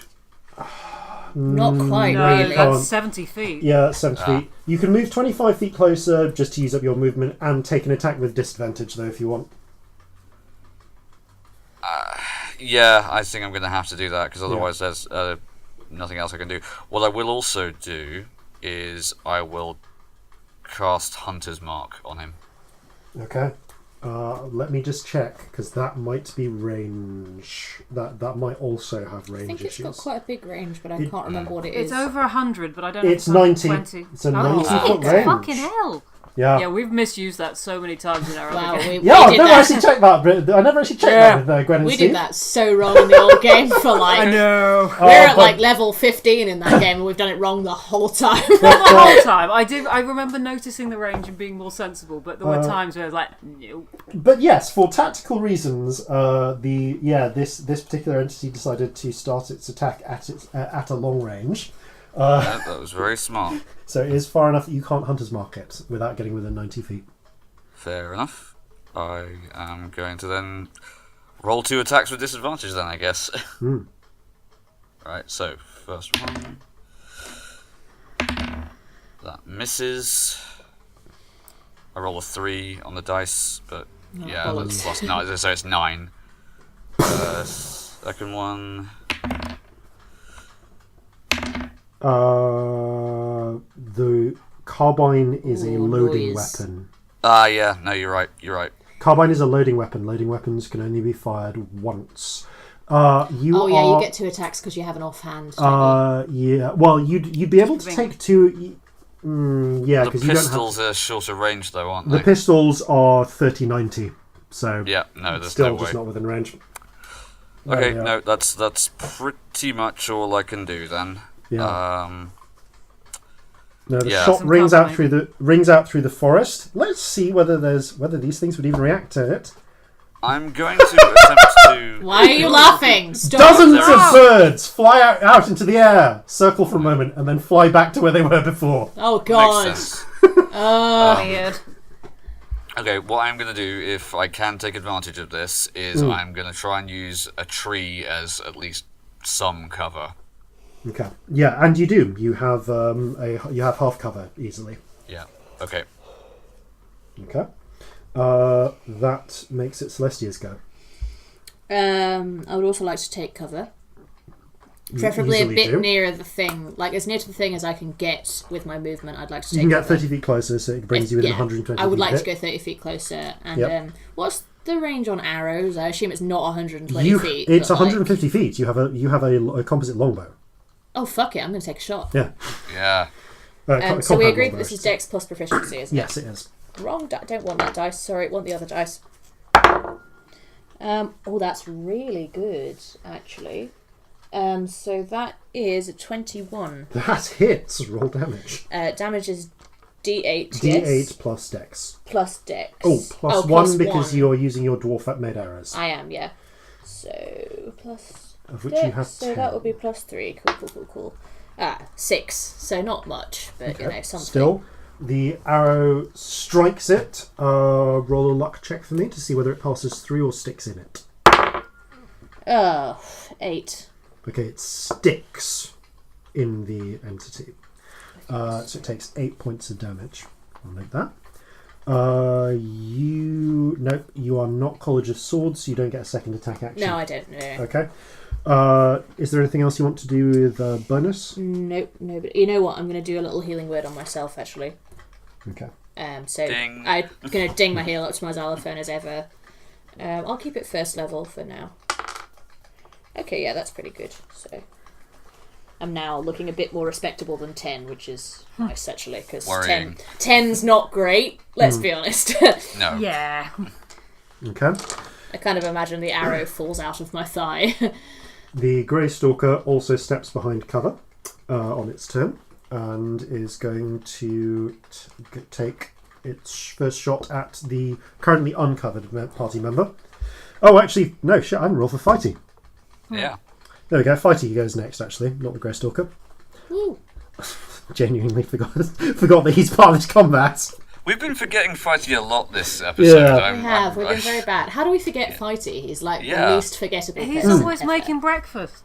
He is always making Yeah. He was just busy making breakfast and didn't get around. And was delayed. So Fighty is going to take one of the frying pan. Then I was hoping you would use the frying pan as a weapon. Is it still hot? Yes. And full of boiling oil Good because grief. that's sort of amazing. Yeah, you're cooking with elk lard, by the way. Oh, gross. So, yeah. Ugh. That's disgusting. Excellent. That makes sense, though. Yeah, it does. Yeah, okay. Fighty has a slightly weird. He can't. Okay, he is just going to. I think all he can do really is run. Unless he's. I'm just checking if he's the. I don't think he's the level where he gets the bonus movement for being a barbarian yet. Although that would be lovely if. Oh no, he is! Yay! His movement has gone up to 35 feet. Because he's only little. Because he's only little. Okay. Well, the good news is that does mean Fighty can get 70 feet closer, which he does. So he's now 70. He's now 80 feet from the Grey Stalker because Fighty's longest ranged attack is throwing knives at people. Melee build. Okay. Yeah, I mean, he's a barbarian. Yeah. They're not ranged, let's be honest. Okay, so the Grey Stalker, however, takes cover, because he knows he's got a little while yet before fighting it close, and he's going to go for, the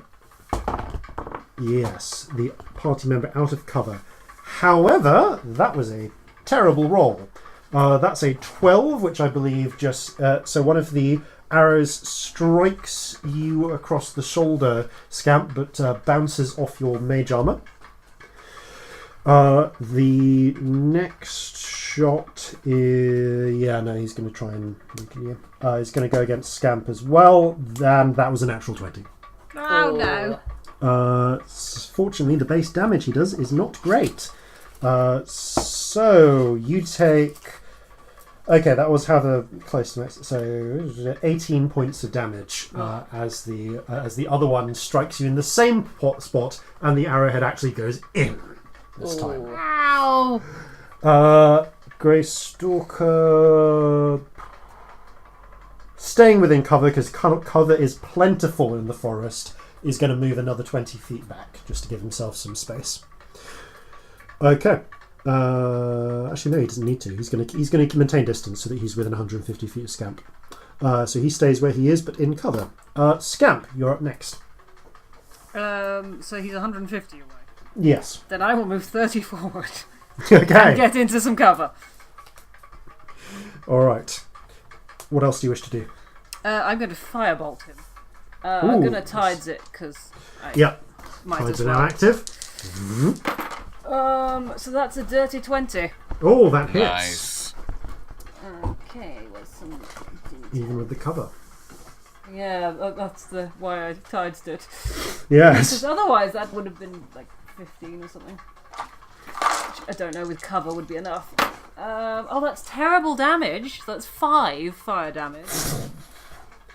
Okay, it strikes and it burns for a few moments before the stalker pats the flames out.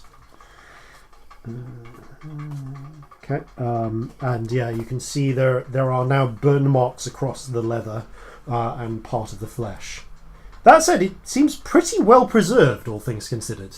It's looking okay, really. Kind of hoping being dry Barely would go seems up easier. affected. No.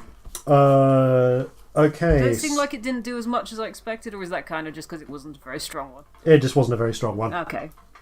Doesn't seem to be specially resistant to anything that you've tried in it yet. Yeah, fair.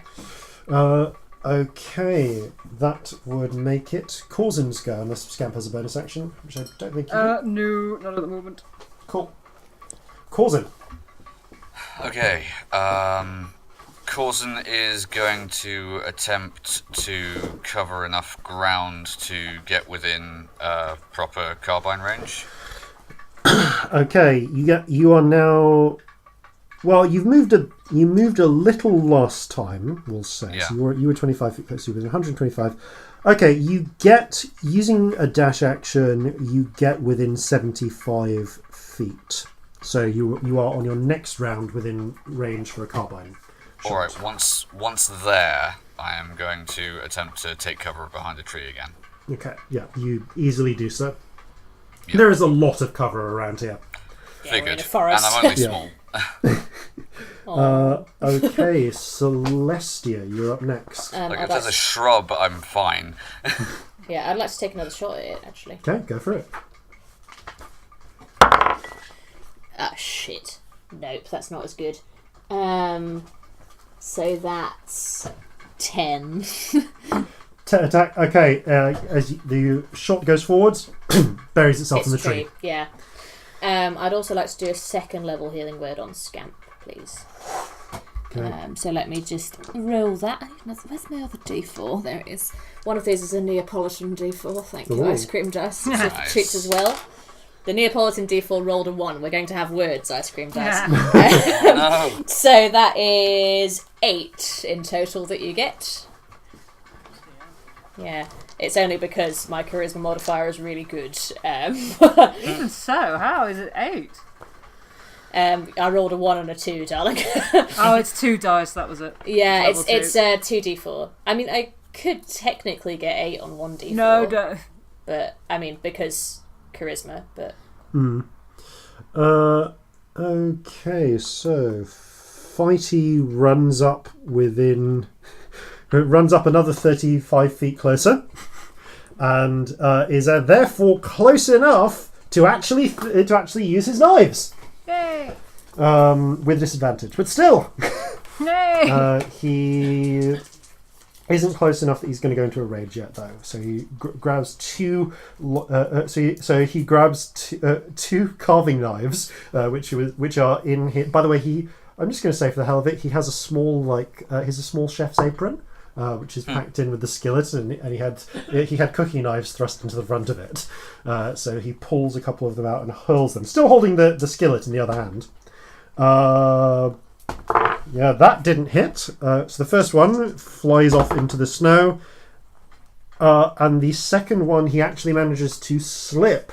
The knife doesn't hit him, but he does slip and manage to burn himself for a point of damage with hot oil. oh, Don't run no. with oil-filled skillets, kids. Natural 1. Okay. The Grey Stalker slips back into the trees. It is going to use its action to hide. Oh, for fuck's sake! I want it dead. I don't know why I rolled 2 dice there. It doesn't have advantage to this. Roll that again. Okay. You see it very obviously climb into a tree. That was a natural 1. The tree shakes It has on its lost way its up. it has lost Snow its falls cover, down. and everyone can see where it is. It hasn't really moved from its spot. Oh, and it's either. got no cover. Yeah. Amazing. Okay, Scamp. You are up top. Still 120 feet away. I will move to within 90 feet. You do so. And And I'll just do a level 1 chromatic orb and see how this goes. Trying to think of any time. Oh, let's try hitting it first. Oh, 10. No. It just goes wide of the tree and... Should have just fireballed it. What Burn the whole forest down. energy type did you use, by the way, with that chromatic orb? I was going to try cold, just out of Okay, curiosity. yeah, no. It hits a nearby tree, and the snow seems to double upon it before falling a little. That's kind of cool. Actually, it wouldn't double, it would just harden to just a block of ice. Fall. Okay. Unless you have a bonus, Corzin. But I'm getting colour. Okay. Can I still see where he is? Yes, because he is fucked You're up the his one. attempt. Alright. Am I close enough to cast Hunter's Mark on him now? You are! You're also Right. now within carbine range. Okay. I'm going to take a crack at him. Just to clarify, did you cast Hunter's Mark on him? Yes. Cool, thank you. That's an 11. Oh dear, guys. We're really an not 11. rolling well today, are we? Okay, No. you feel your self-focus in, but it just goes slightly wide and hits the tree that he's standing in, making it shake and drop its snow. Alright, I'm still going to move up. I'm Okay. still going to use my movement to try and get close to him. If I can close to melee, I'm having this fucker. Okay, you are 50 feet away. Okay. He's currently up a tree. Yep. Again, maintaining cover as much as I can. Okay, Celestia. I know I'm being a bit samey this fight, but I think again with a curiously practiced muscle memory kind of motion, I'm going to take another shot at him with my drow bow Go for it. because I've got a really good position and I kind of want to keep Yeah. it. So I'm going to do that. See how this goes. So just sort of poke my head out from under the tree that I'm on. Oh, for fuck's sake! 9. Boom! Another's arrow in this tree trunk now. Fucking hell! Okay, Feisty is going... Yay! Feisty is able to get to the base of the tree, at least. Cut it down. Feisty does Yes. Not really an option. not really an option for Feisty. It's not quite strong. It's a bit of a thick tree, and he doesn't And have he's a armed woodcutter's with a axe. frying pan. He's armed with a frying pan. I would love to watch him try and cut down a tree with a frying pan, but it wouldn't be helpful. No. It'd be like trying to cut down the largest tree in the forest with a halibut. So he is, however, going to throw 2 knives at this fellow up in the tree. Neither of which hit. Everyone's rolling terribly. Fucking hell! Oh! Okay, Fighty's going None of us have rolled above a knives here. 10 since like the first round, literally. Yeah. Yeah. I have, but I had disadvantage. Ugh. Okay, the Grey Stalker leaps out of the tree and into another one nearby, and then again and again, and he's going to try and hide again. Okay, it's higher than anyone's passive perception, so you will need to take an action to look if you want to try and find cool. him. Good to know. You see a I couple have more trees advantage to rustle, find and him because Hunter's Mark. you do, but I'm going to say it still requires an active check. Yep, okay. Okay, Scamp. You're up next. I'm going to get closer to where I think he might be, approximately. So where he was last, yep. Knowing how bad for looking for things I am, I'm just going to hold a firebolt Okay. and hope someone else points him out. Holding Or a he firebolt. attacks. Corzin, you're up next. Okay. I guess I'm making an active check to find him. Okay, roll your perception check with advantage. Okay. The ice cream dice have come through for me on this one. Wait, they've been letting me The, down the mint today. chocolate chip. Mint chocolate with chip may be a perception. luckier than Neapolitan. That might be possible. Yeah. If it's perception, that is a 23. He's well hidden, but you can see him perching up in the branches of another tree about 30 feet from his previous position. Okay, is he still in range? Can I still attack him? Still in range for the carbine. Alright. I am gonna yell to the others, "He's over there!" Natural 1, but lucky. Okay. Thank God. Okay, break your gun in the forest. 21 to hit. That does hit. Does that mean I see him enough to try to let loose my firebolt? Yes. Okay. Okay, that's 10 percussive damage. Oh no. Also, Hunter's Mark, which I will use the Neapolitan D6. Woo! That rolled a 1. Ah! Hey. Ice cream I rolled dice. a 12. Okay. Okay. Ice You cream dice, we see, love you, really, I promise. The Yeah. firebolt does strike the tree, which begins to crackle and burn around the place where it hit because pine tar. But the carbine shot you see goes clean through his chest and out the other side. Doesn't react that much to it. Not resistant to percussive damage, but yeah, gonna take more than that to kill this one. Okay, so that's Corzin's go. Yep. Celestia, to stay within 150 feet, you need to move. Okay, 50 and feet I closer. know where You he saw, is, yeah. Scamp's firebolt was like a tracer shot. Yeah, Yeah. I've seen it. Could I get... I mean, my movement's 30 feet. Could I get 30 feet closer You to do, him yeah. and then, again, take cover behind a tree? Yeah. So what range am I within now? So you're still within 150 feet. We'll kind of keep I'm tagging. still 150. Yeah, we're Okay, kind of cool, keeping cool. close.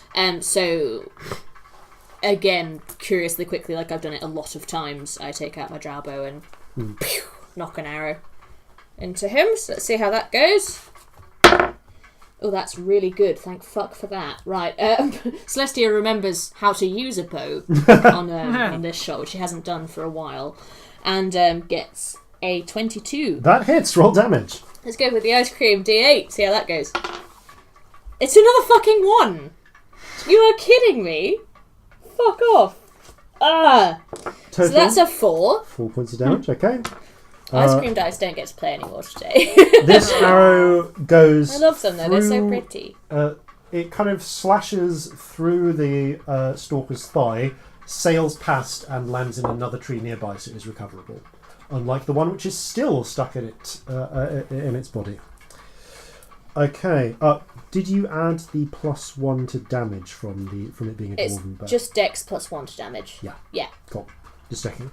My Dex is 2. Oh, fair enough. +1 is 3. Yeah. So yeah. I couldn't remember. Okay, so the Not that dexterous. Fighty is close enough that he's going to try and climb this friggin' tree and get close enough to actually. Yay! Okay, Fighty leaps up into the tree, getting close, and now he's finally going to rage.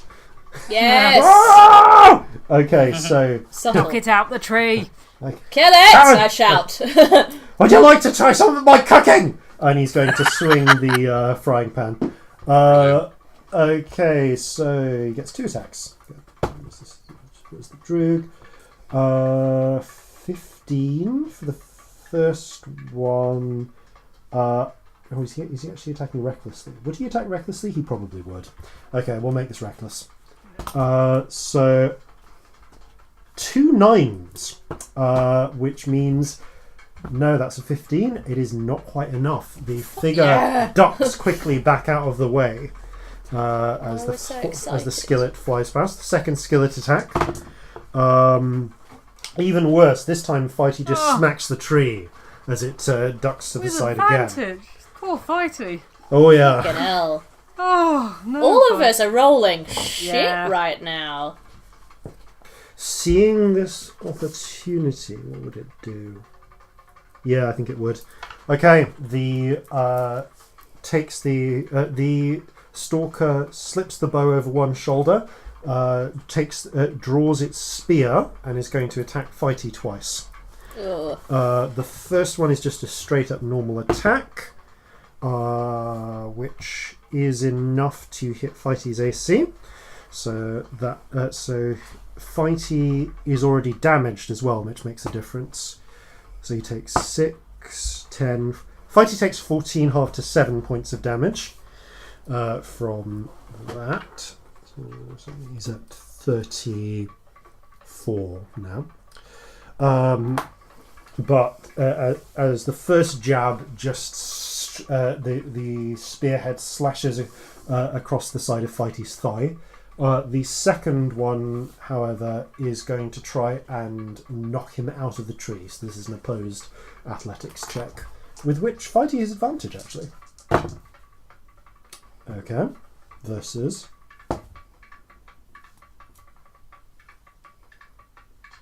Yay! Fighty makes it, just. Yay! Had to actually do the maths there, that was very close. Fighty just manages to hold on enough to avoid being to the branches to avoid being unseated. So the Grey Stalker is going to take an opportunity attack as it attempts to retreat away from Fighty. And Fighty doesn't make it, unfortunately. Not quite enough with advantage. It was a natural 6 and a natural 1 with advantage. Sad. But it does leap out of the tree and onto another one. It's still perfectly visible, however. It hasn't had the opportunity to hide. So it's just putting another 30 feet of distance between it and everyone else. Scamp. I'll move 30 feet closer. Yeah, basically I'm assuming you're keeping 90 feet distance. Yeah, if I can. Yeah, everyone's trying to keep up with it. I'm going to run out of bloody spells. Oh, sod it. Let's risk a second level one. Does it have cover at the moment? It's hard to have cover while holding on to your cover. So it doesn't while it's in the trees. Only if it drops to the ground. Okay. It's going for hiding over cover, that makes sense. Yeah. Right, I will try and bash it with another one. Oh, I don't trust any of these dice. Okay, this one. Nope, that's an 11. That was a second level spell, damn it. I'm going to need a nap after this. Another chromatic? Yes. Yeah. More snow becomes ice and just slumps to the ground. Was It's that your last sad. second level spell? No, it was my first. Okay, cool. Just checking. Oh, Corzin, tides, yeah. you, because of its movement rate, you just following after it will put you just beyond. Like if you just use your normal movement, will put you just beyond carbine without disadvantage range. Right, Because okay. it has longer legs than you do. True, okay. I'm going to try and keep pace with it as best I can, and then unload another shot into it. Okay, this one's with disadvantage. Okay. Okay, that's not too bad. That is 21. That hits. Roll damage. Woo! Okay, and Hunter's Mark is still in effect. It is. So that's 13 regular percussive, and that's a little bit better. Ice cream dice. That's a 5 for Yay, Hunter's ice cream Mark. dice! Okay, this shot blasts through, and you see rib splinter, and it actually leaves a satisfyingly wide hole with exposed broken rib. Does that slow him down any? It seems like he's having to adjust his movements to compensate for it, but it's more representative of... Yeah, you get the feeling that... Well, actually, he could probably withstand a fair bit more, but he is at least being damaged. Okay, I'm going to try and keep pace with him, and next time I'm going to try and shoot out one of his kneecaps. Okay. Celestia. I'm going to run forwards Yep. again 30 feet and take cover. Yep, running fight, taking cover. Am I still within 150? Because you are, because you are within closer? heavy woods, it doesn't take any additional movement to take cover. Just because Awesome. there's Yeah, always there's trees. there's trees fucking Yeah. everywhere. So yeah, you're still within range. Again, I'm going to take another shot at him with Mm-hmm. my bow because my flintlock's in my bag. So, fucking hell! I used a different dice, thinking, oh, maybe this will roll better. That's an 11. Fuck's sake! I'm going to have to go around getting all these fucking arrows. Yes, you are. Okay, I the have to climb some trees to get these arrows back. Literally. Yeah. Fighty is staying reckless, leaps through the trees after him. Oh, that was a much better hit though. So first time with the skillet, bang, manages to impact effectively. That's 10 damage with the first skillet attack. Second skillet attack hits. So that's 7, so 17 damage total thus far with the skillet, and he's going to use a knife for a quick slash as well. Which, just check in case that becomes a crit. It doesn't. Also hits though. That's the wrong damage die. And does 5 additional damage. So that's 22. Bloody hell, Fighty. Okay. Fighty is seriously making headway in destroying this thing. As repeated batter, you hear bones crack and see him just slash away, actually removing a goodly chunk of flesh from its torso in the process. The Grey Stalker is going to provoke an attack of opportunity, which misses, and is going to make another attempt to hide as it rushes into further trees. Okay, higher than passive perceptions, so you will need an action to spot it. Cool. Okay. You get the feeling it has moved at least another 30 feet away though. So it's just continuing this running a fight. Scamp. I'm going to, I guess, dash and do my movement and hold another firebolt. There's not much else I can do. Okay. I don't trust my ability to find it. Okay. I get that. Corzin. Okay, I'm going to move up forwards as far as I can and spend an action to search for him. Okay.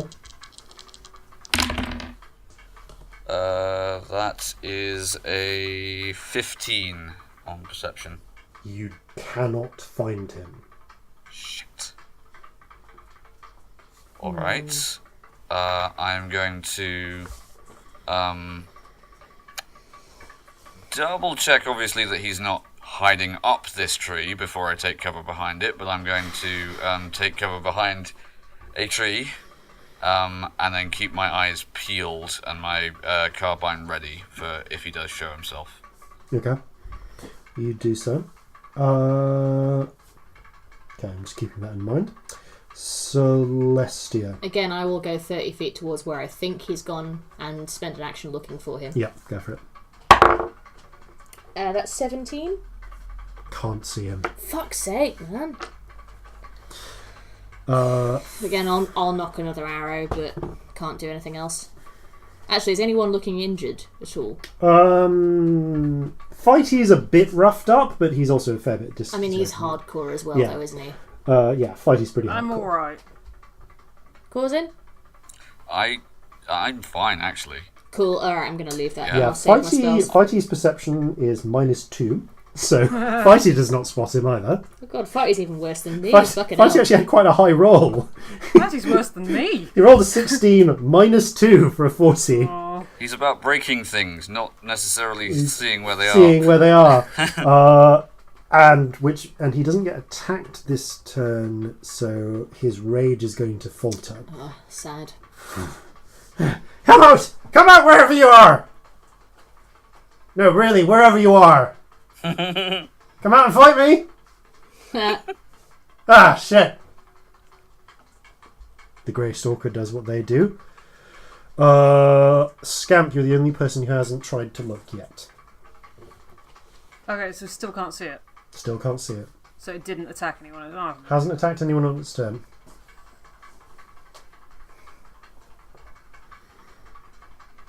oh shit! It's been 10 minutes. I've still got magic up. I've still got detect magic. Although I didn't do a con save, so we'll just see if it's still there. It's still there. Okay. There's nothing magical within 30 feet of me, is there? Beyond, like... Unexpectedly. Yeah, unexpectedly, no.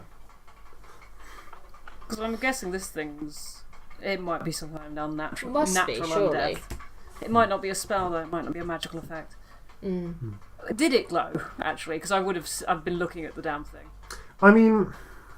I haven't been within 30 feet of it, never mind. You haven't been within 30 feet of No, it. you've not been close enough. I mean, it's a good question whether normal undead do show up, because if they, I mean, I've said that the hawk and the sparrow and the Something's vole causing showed up. it rather than it's different. If this is Well, no, I mean you have no idea, but you've never seen any other undead to compare it to.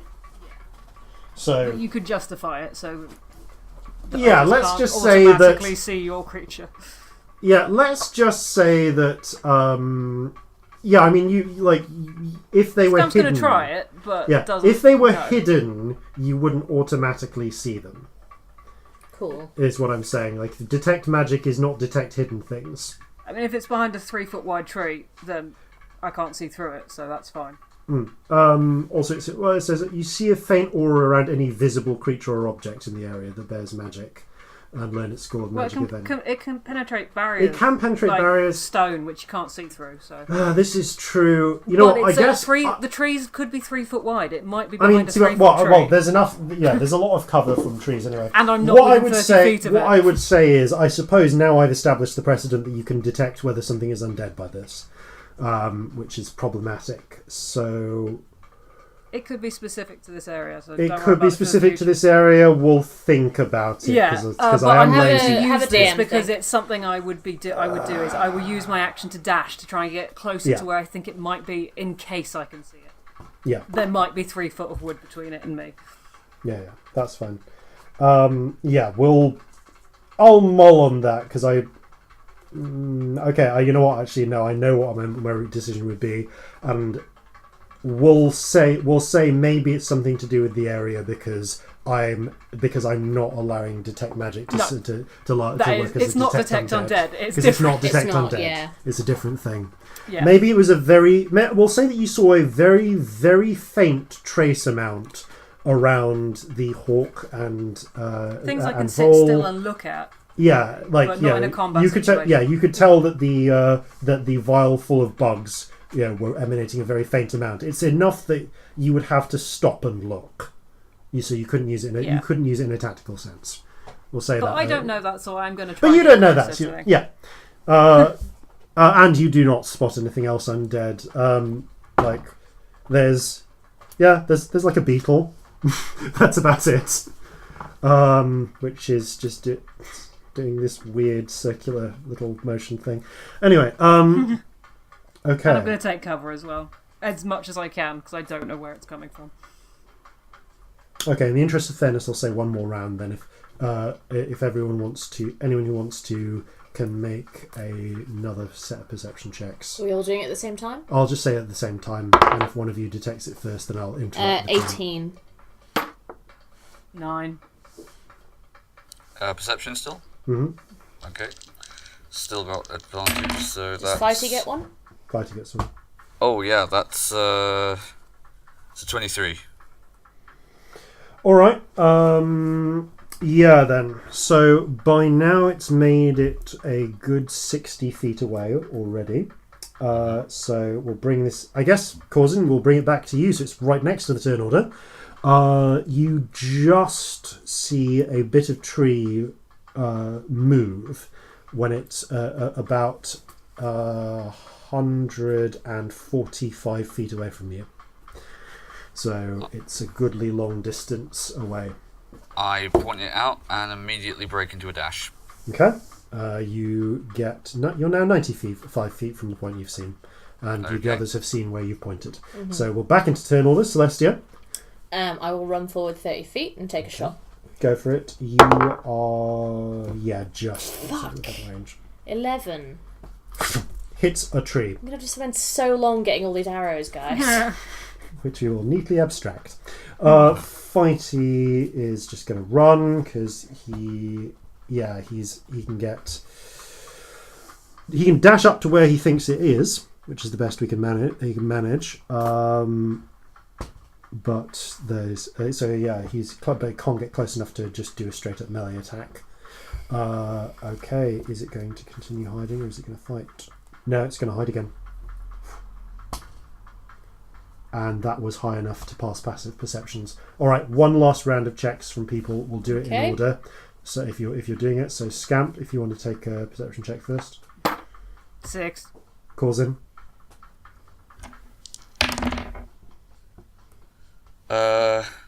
That's a 24. No. Not No. quite. Wow. Fuck. I don't think I can roll high enough. Celestia, I guess, just in case you get a natural 20. 3. And fighting. I mean 5 actually, but still. No, it seems to have slipped your grasp. Fuck. As you spend the next minute or so frantically searching around, collecting your arrows. Yeah, I collect all but my one arrows. of them, which is still in the Grey So Stalker. I've got 9. You find that it seems to have slipped the net. Fucker, those arrows are expensive. Do we want to go after it? Corzin, can you still sense it? Can Did you do the magic thing? You've done the magic thing, and as I just double check the rules for the magic thing, because this is a thorny one. I was still aware of Olga when I cast Hunter's Mark on You her. were. Up So to I'm a just double mile away. checking. Yeah, because the rule that I have house ruled is it gives you a general sense of its direction. Yeah. I am saying that you only get, like, if it's closer than, say, about 500, like, half a mile or so, a quarter mile or so, we'll say. Mm-hmm. It's like, yeah, call it within if it's within 1,000 feet of you, the sense of direction is just too diffuse for you to Right. make out. You just get Okay. you can get a feel. I'll say that you get a feeling that it's within 1,000 feet of you if it's within 1,000 feet. Past that, you get a broad compass direction. Okay. And I'll say that by the time, a few minutes have passed, you get a sense that it is broadly in the direction of this central point that you've been working towards. Right. I say to the others, I think he's drawing us closer to the centre. Could that be the Guardian? I doubt it. If the crazy strong lady who made the map and did all that damage back at the other place couldn't kill that guy. Oh yeah, she said it's massive actually. Well, I don't know why we're saying she. We don't know if it was her that made it, but yeah. I'm making guesses, educated guesses. Probably good guesses, unfortunately. Tiefling wizard, definitely evil, wrote in Infernal. I mean, should we just keep going for now? How are you doing? How's everybody doing? I'm alright. Are you alright? Oh, I'm okay. Well, in a bit of pain, but nothing terrible. Do we want to chase this thing, or do we want to have a sit down? I don't know if we can. If It might we be have a sit down, worth we'll lose it. walking until we, need to sit down. Though it might be worth covering some ground before we have another nap. Agreed. Although, we've left the camp way behind back there. We did. We can't worry about that now. Let's... I mean, we've got to get all the stuff from it, but then maybe Yeah. let's Yeah. walk a bit longer. Yeah, let's keep moving and see if we can at least keep pace with him. I'm going to have to scrape so much dirt off those elk steaks I threw away. Oh, shit. Oh, How well. much elk do we have now? Are we doing okay? We're doing all right for elk. We've got maybe another week with the elk and the Okay, bears that's pretty good. and the salt pork. It was a lot of elk. There's a very big fucking elk. You head back towards the camp, strike it, collect your things, and carry on. A brief note before we break. As you're making your way onwards, all of this has slightly drawn you off track from where you were before. So after another hour or so or two of walking, you very faint. I'm going to say, Corzin, with your passive perception, you very faintly hear by the way, after another hour or so of walking, your hunter's mark fades, as it does, Gone. and you but you do very faintly hear the sound of what sounds like chopping, of someone or something chopping wood. And we'll return to whether or not you choose to investigate that after these, no doubt important, messages. And now a word from our friends over at One Shot Onslaught.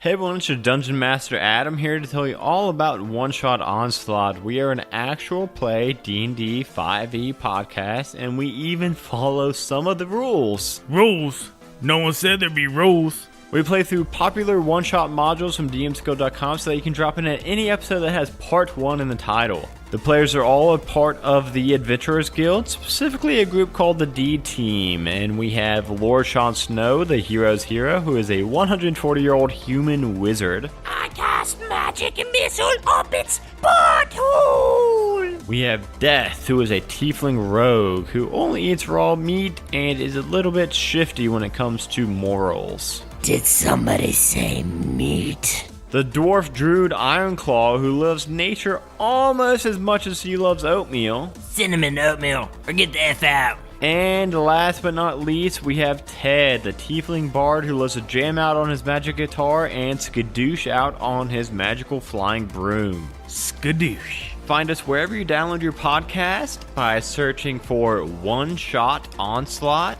and look for new episodes every single Monday.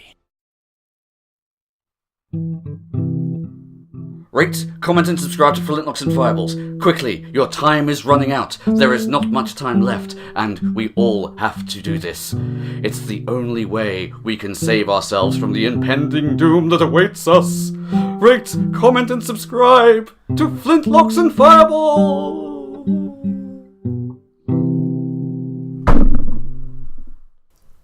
And welcome back.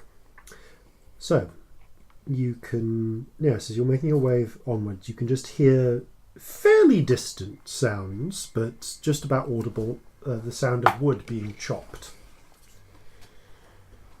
It was Corzin that heard that, wasn't it? Corzin heard that. Yeah.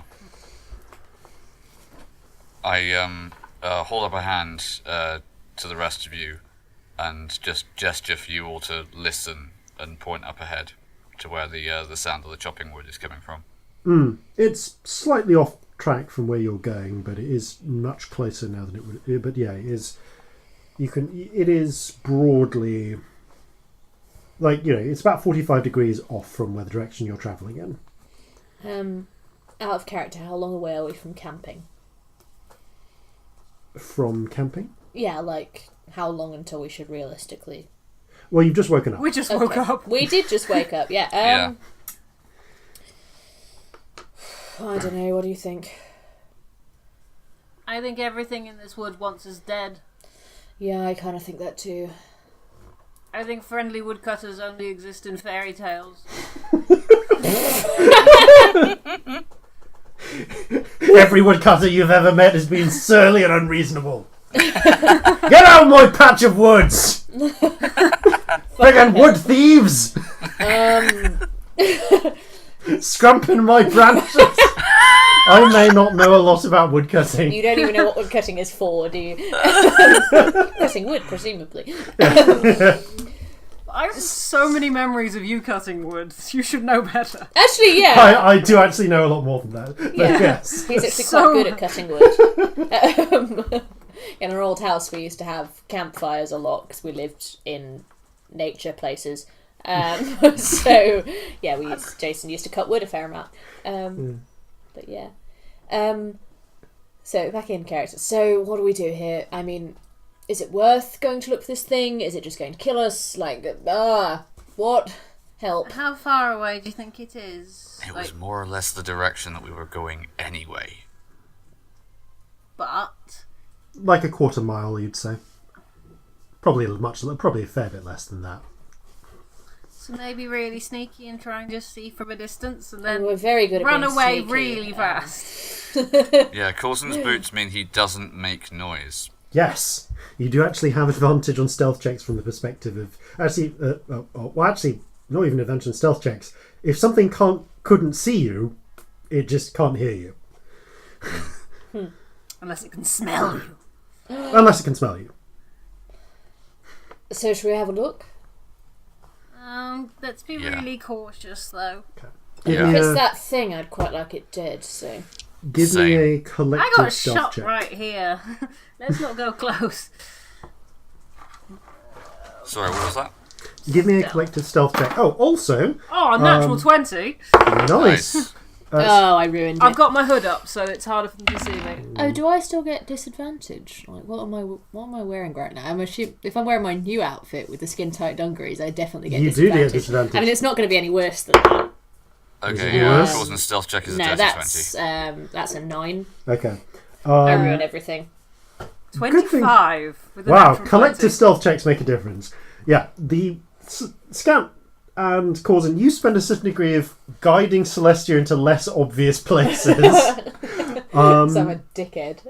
This is actually a point, actually, Celestia.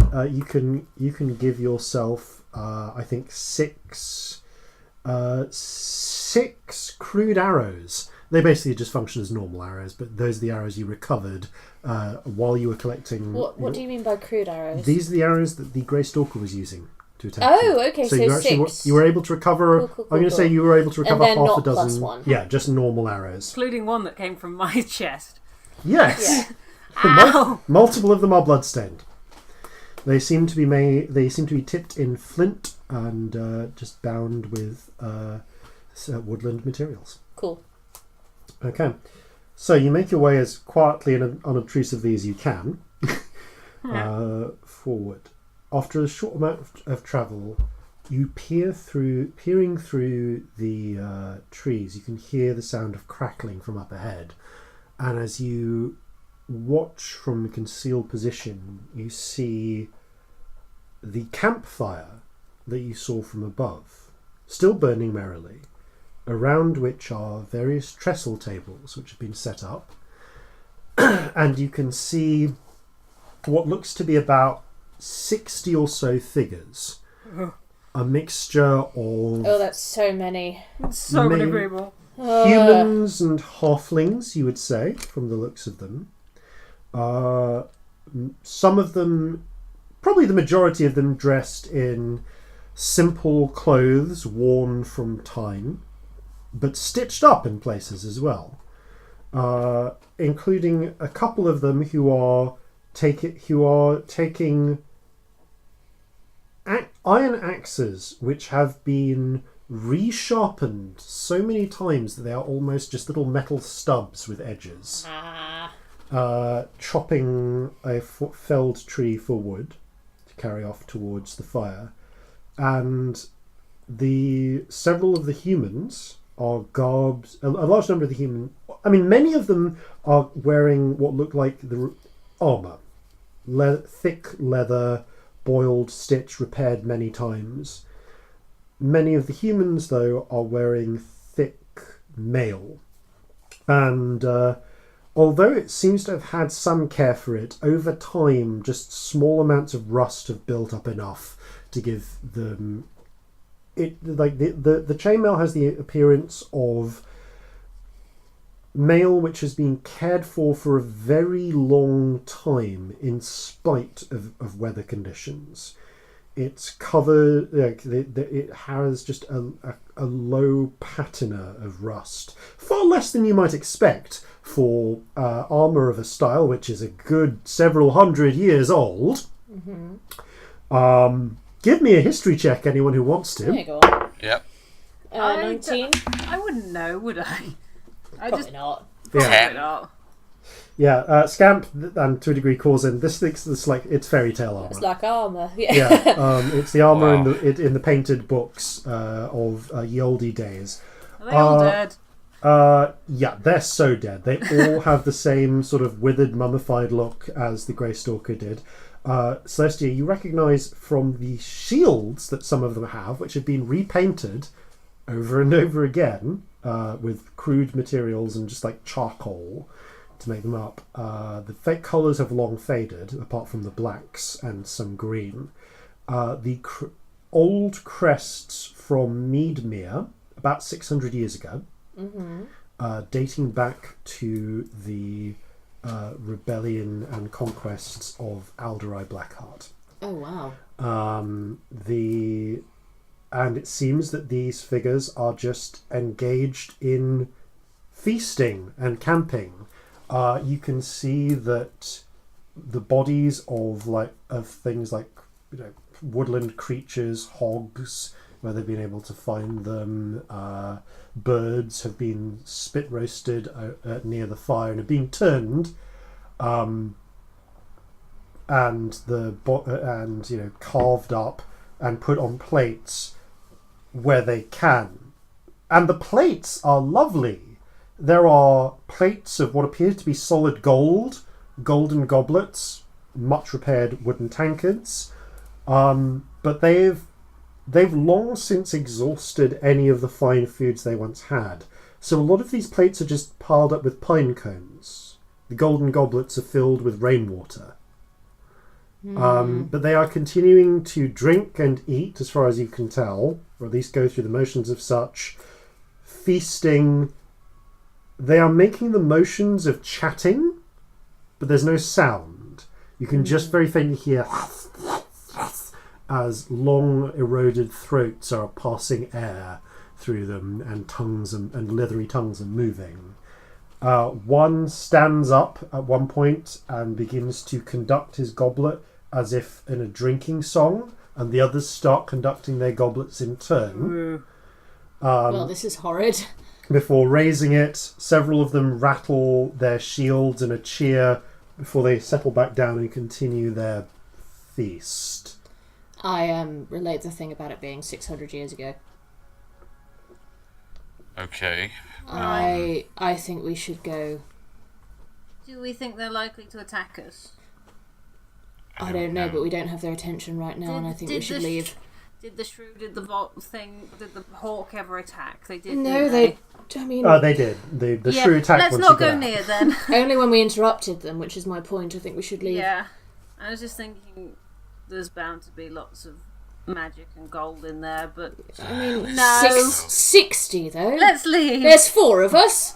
If there was any chance they wouldn't attack, but they so will. They so will. I mean, yeah, there is a small fortune in crockery. Not worth it. Let's go. Let's go. Alright, backing off. Back towards the thing, I guess, until... Keeping an eye out for that, okay, backing away, keeping an eye out for the Grey Stalker. Yeah, and going back towards where the eyes are pointing, I guess. Okay. So, you carry on travelling for another couple of hours, working your way on through the woods, getting another couple of miles closer, before... Corzin, you're the first to hear it, but soon enough the others do as well. You hear the distant sounds of...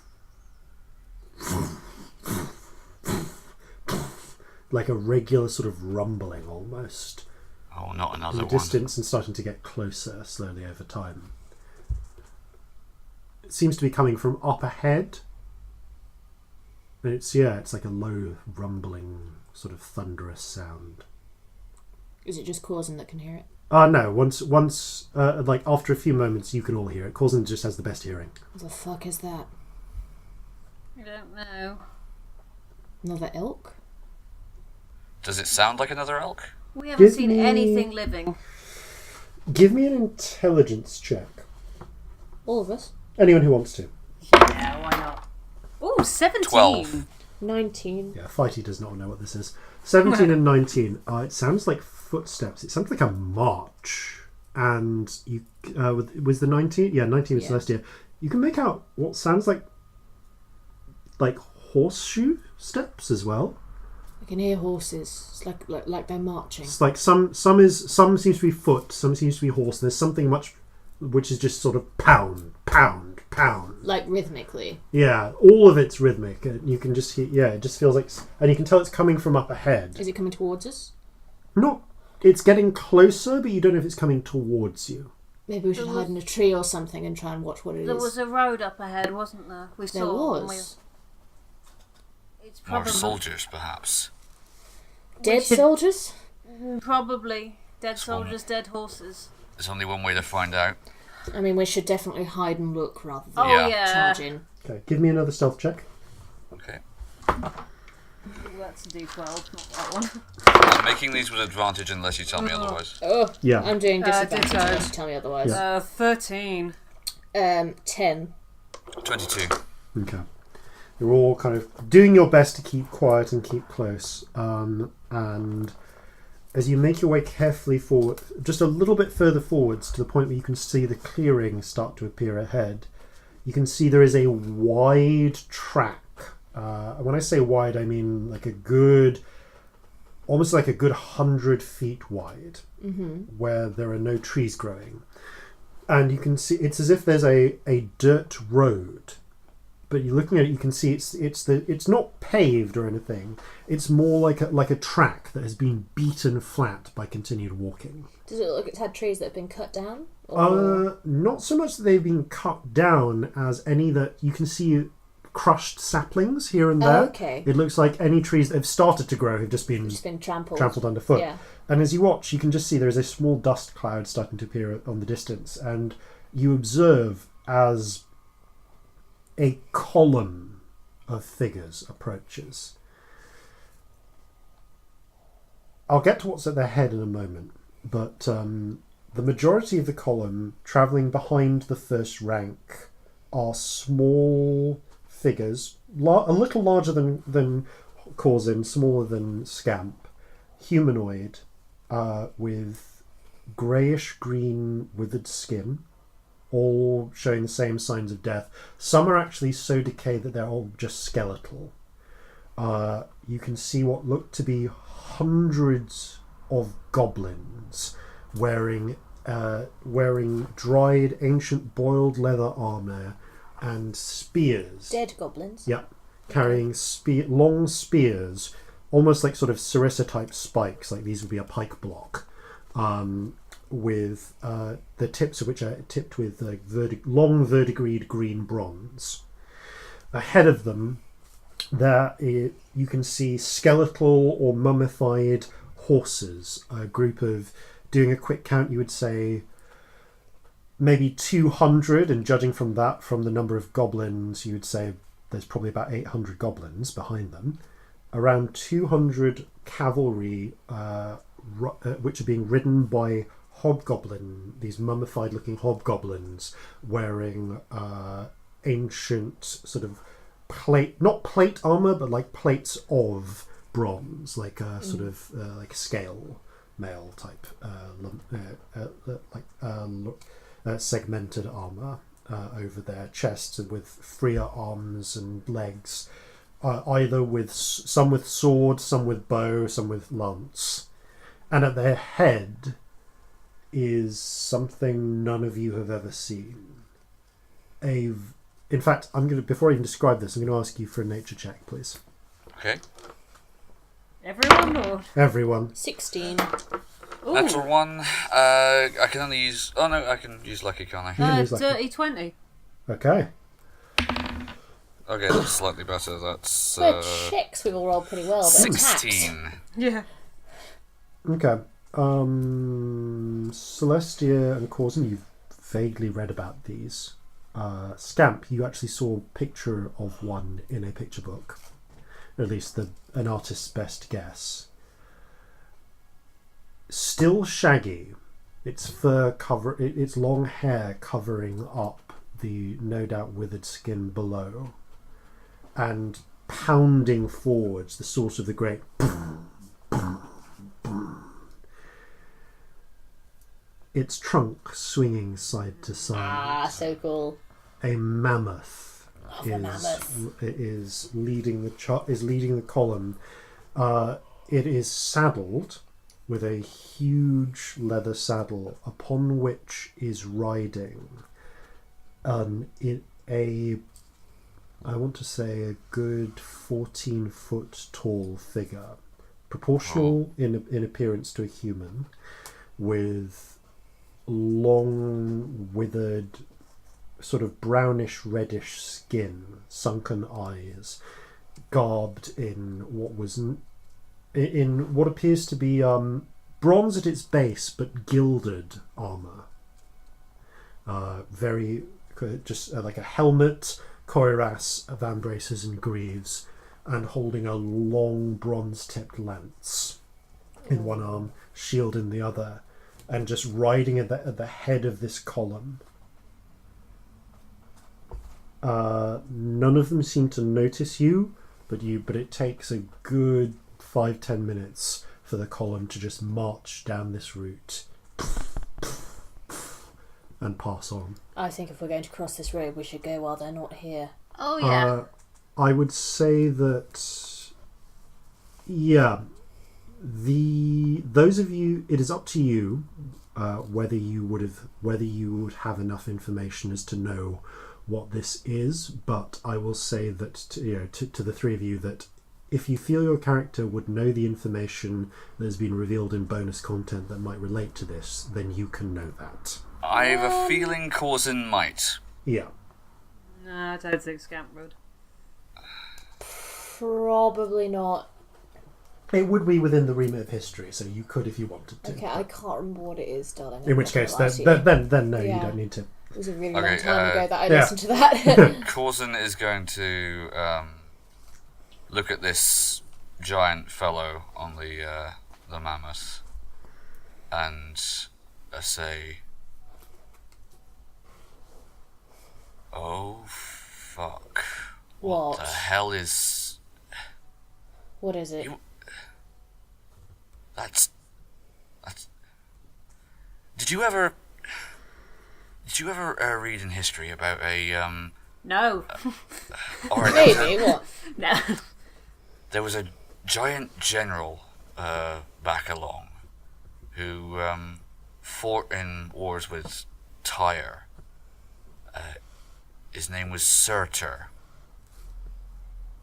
And he was, well, amongst other things, he was famous for fighting this war against Tyre and actually doing surprisingly well against a much better armed, equipped, and drilled force. But what the hell is he doing here? And what were those people back there? This doesn't make any sense. I mean, if they're undead, they might just be going round and round and round like everything else. How'd they get here in the first place, though? Yeah, and I don't why know. what killed them? Because with the vole and the bird, it was clear. What? Celestia and Corzin, you would both know that the war in question, that particular Tyrian war, would have taken place around 2,800 years ago, I believe. Right, okay, so the people that we saw previously are obviously from a different time period to these people. Yeah, I guess we tell Scamp that. It's fucking weird. No, this is ancient history. Yeah. When was the crazy powerful sorcerer? I'm not good at history. When, in fact, were they in relative? Alderai was about 600 years ago. I thought that was right. So about concurrent with those those ones having halflings and dinner. humans we saw back there. Right. We don't know they've all been up on their feet that whole time. We just know that they died, probably. Like I say, I think we should get across this road before they come back round. Yeah. Let's run quick. Okay. As soon as the Beeline. column is out of sight, you scurry across the road. You make it without incident, and are easily able to continue along. Okay. You continue on. As you're getting closer and closer towards whatever is at the centre, but over the course of the 8 or so hours of effective daylight that you have, things do get darker with time. And I'm going to say you cross another 10 miles or so over the course of the day. You begin setting up camp. What watch order are you taking? I guess same one now. We've probably fallen into a routine, haven't we? Yeah. I'll set up the alarm spell as ever. Thank you. Okay. The Scamp, you take up the first watch as everyone settles into sleep. Can we message also do? Yes, you can do sendings. Oh yeah, we should do sending to the Gramanis and vegan people, shouldn't we? Yeah. Yep. Should I do the Gramanis first? I guess so. Well, Specifically, I suppose Justice. Although we are just guessing that his name is Vengeance. I mean, it gives us a chance to ask, doesn't it? I can do you start with need- Are you Vengeance? What do you need for the spell? Does it need to be someone you know, or is a name enough?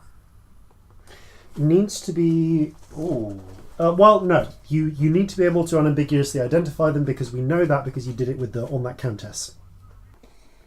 Okay, so maybe if we start with Are You Vengeance? Actually, just say we were told to contact Vengeance Grimani. Because if it's him, then we've got the right person. If it isn't, maybe then I'll just he's start gonna with know. Vengeance Grimani, because he can respond yes or no to that, and that's only 2 words, so we don't waste anything. Vengeance Grimani, ship sunk. We're okay, because he'll worry. Vig needs help. Other survivors were separated. Yeah. Coordinates the most important thing. Yeah. Coordinates takes 4 words worth of Vig syllables. needs help with other survivors.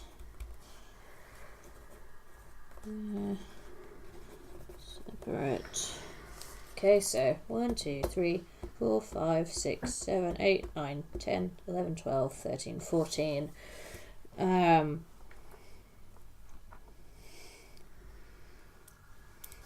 Okay, maybe I'll say other survivors in cave, and then the coordinates. So 1, 2, 3, 4. How many was that? 1, 2, 3, 4, 5, 6, 7, 8, 9, 10, 11, 12, 13, 14, 15, 16, 17, 18. Is it worth mentioning that Brandy's dead? Yeah, Brandy did. I know it's not, exactly sugarcoating it, but don't have many words. Maybe Brandy lost. It's slightly more sugar-coated, but the same amount of words. No, Brandy lost leaves it ambiguous. I think he needs to know. Yeah. I know it's shit, but he's got people with him. It'll be fine. Maybe a way of mentioning that we're on our way. I don't know, we're still on course. What do you think?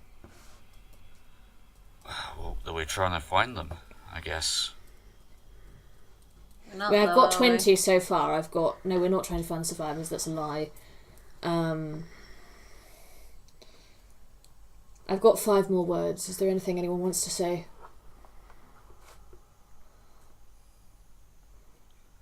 Hang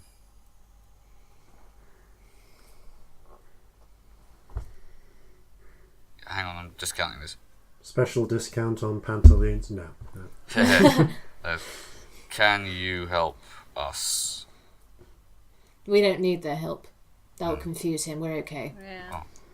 Yeah. Or can you help them? Yeah. We're fine. Please help them. Yeah. Just so that we're okay. I don't want him to worry about us. Yeah. Or waste time looking for us. Exactly, and waste time asking questions about us, frankly, when we don't need it. Yeah. Okay, so I gather all the spirits together. I go, Vengeance Grimani, ship sunk, we're okay. Vig needs help with other survivors in cave, the 4 coordinates. We're going to hand wave that because no actual numbers. Brandy dead, we're fine, please help them. And then again I blow it away.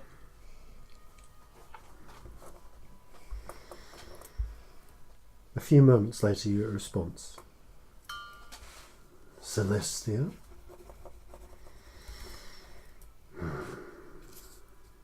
Old friends calling in debts.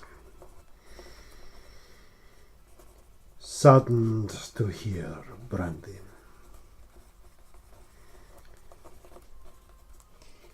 Tell Vig we'll send ship. Have some strings.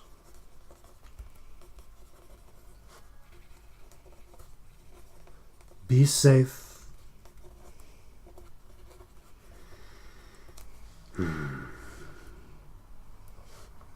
Wisdom sends love to Scamp.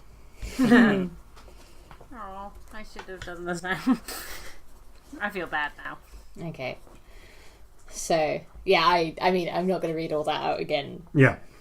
on podcast because that seems silly.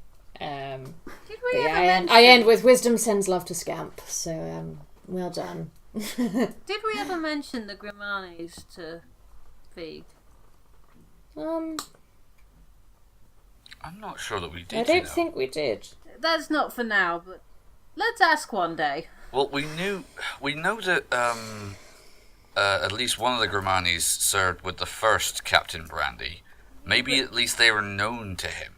Was Vig fucking stalking us? Vig would know them, but he doesn't know that we know them. I mean, he knows you're a tiefling, but that's a bit racist. You know that. I mean, you know from experience that just knowing the full name of someone is enough to try and send a sending to them. It's why you were able to send to the Countess. It might have been so I could send a sending to him. Ah. He might not have known that we knew, but... It follows, at least as far as I'm concerned, that if Justice served with Captain Brandy's father, then it's... Well, he would definitely know him. They were on the ship at the same time. Yeah. Yeah, Corzin, I think we need to tell Vig tonight. I think Molly might have to do without. Understood. What do you think? Much as I don't like it, I think you're right. We did tell her we might miss one here and there, so hopefully she won't, piss us off. Although tomorrow, assuming that there's nothing even more urgent... oh, absolutely. If I'm not using it, I'm happy to check in with them. Right. But I think Vig needs to know. Also, I mean, be good to know if he's alive or not, Agreed. Okay, so 25 words. Vengeance sending ship.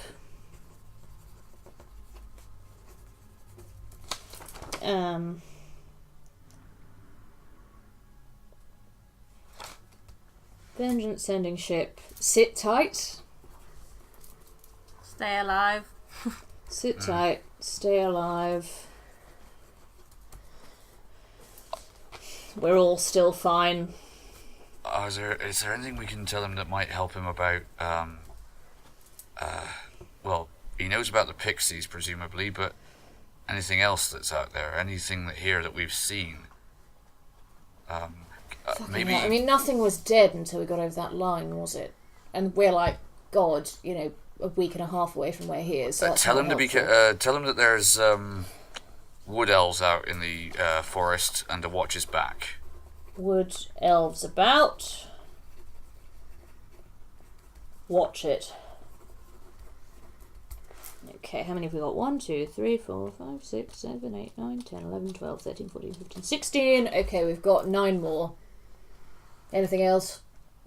Oh, we have Fighty. We didn't tell him that last time. Yeah. Found Fighty. So that's 6 more. Any other things?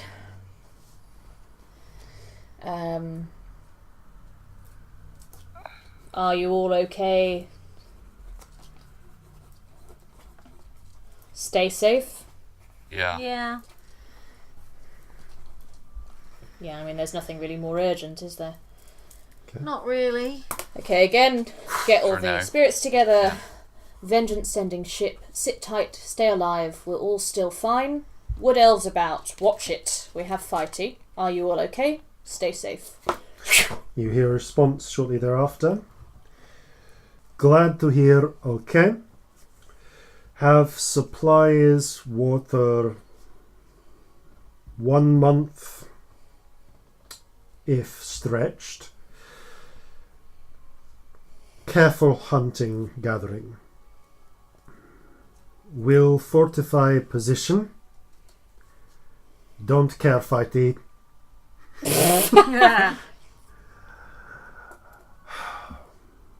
Keep safe. Find again eventually.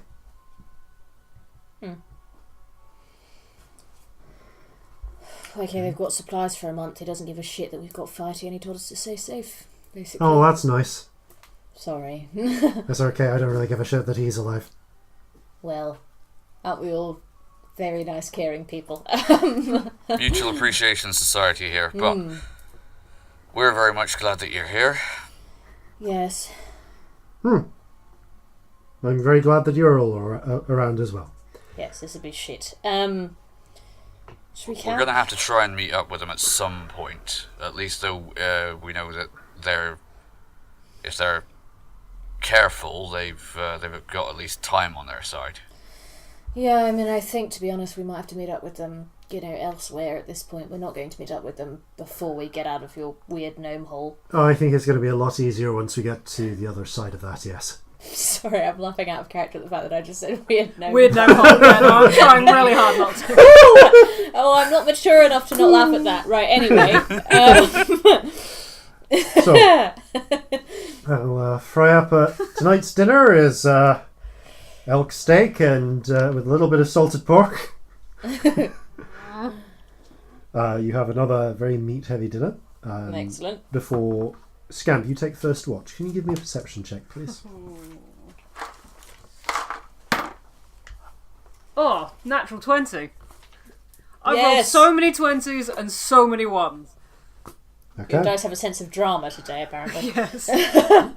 About just as people sort of settle in, it's been about 5 minutes before you're keeping an eye out and you spot once again in the distance the outline of of the just humanoid outline of a otherwise perfectly camouflaged figure by a tree. Can I tell if it's dead?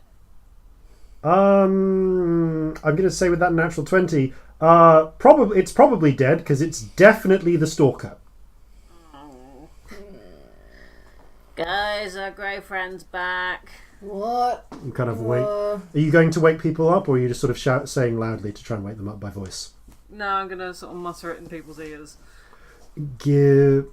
Okay, everyone. And keep an eye on it. People are kind of asleep. Have kind of started drifting off to sleep.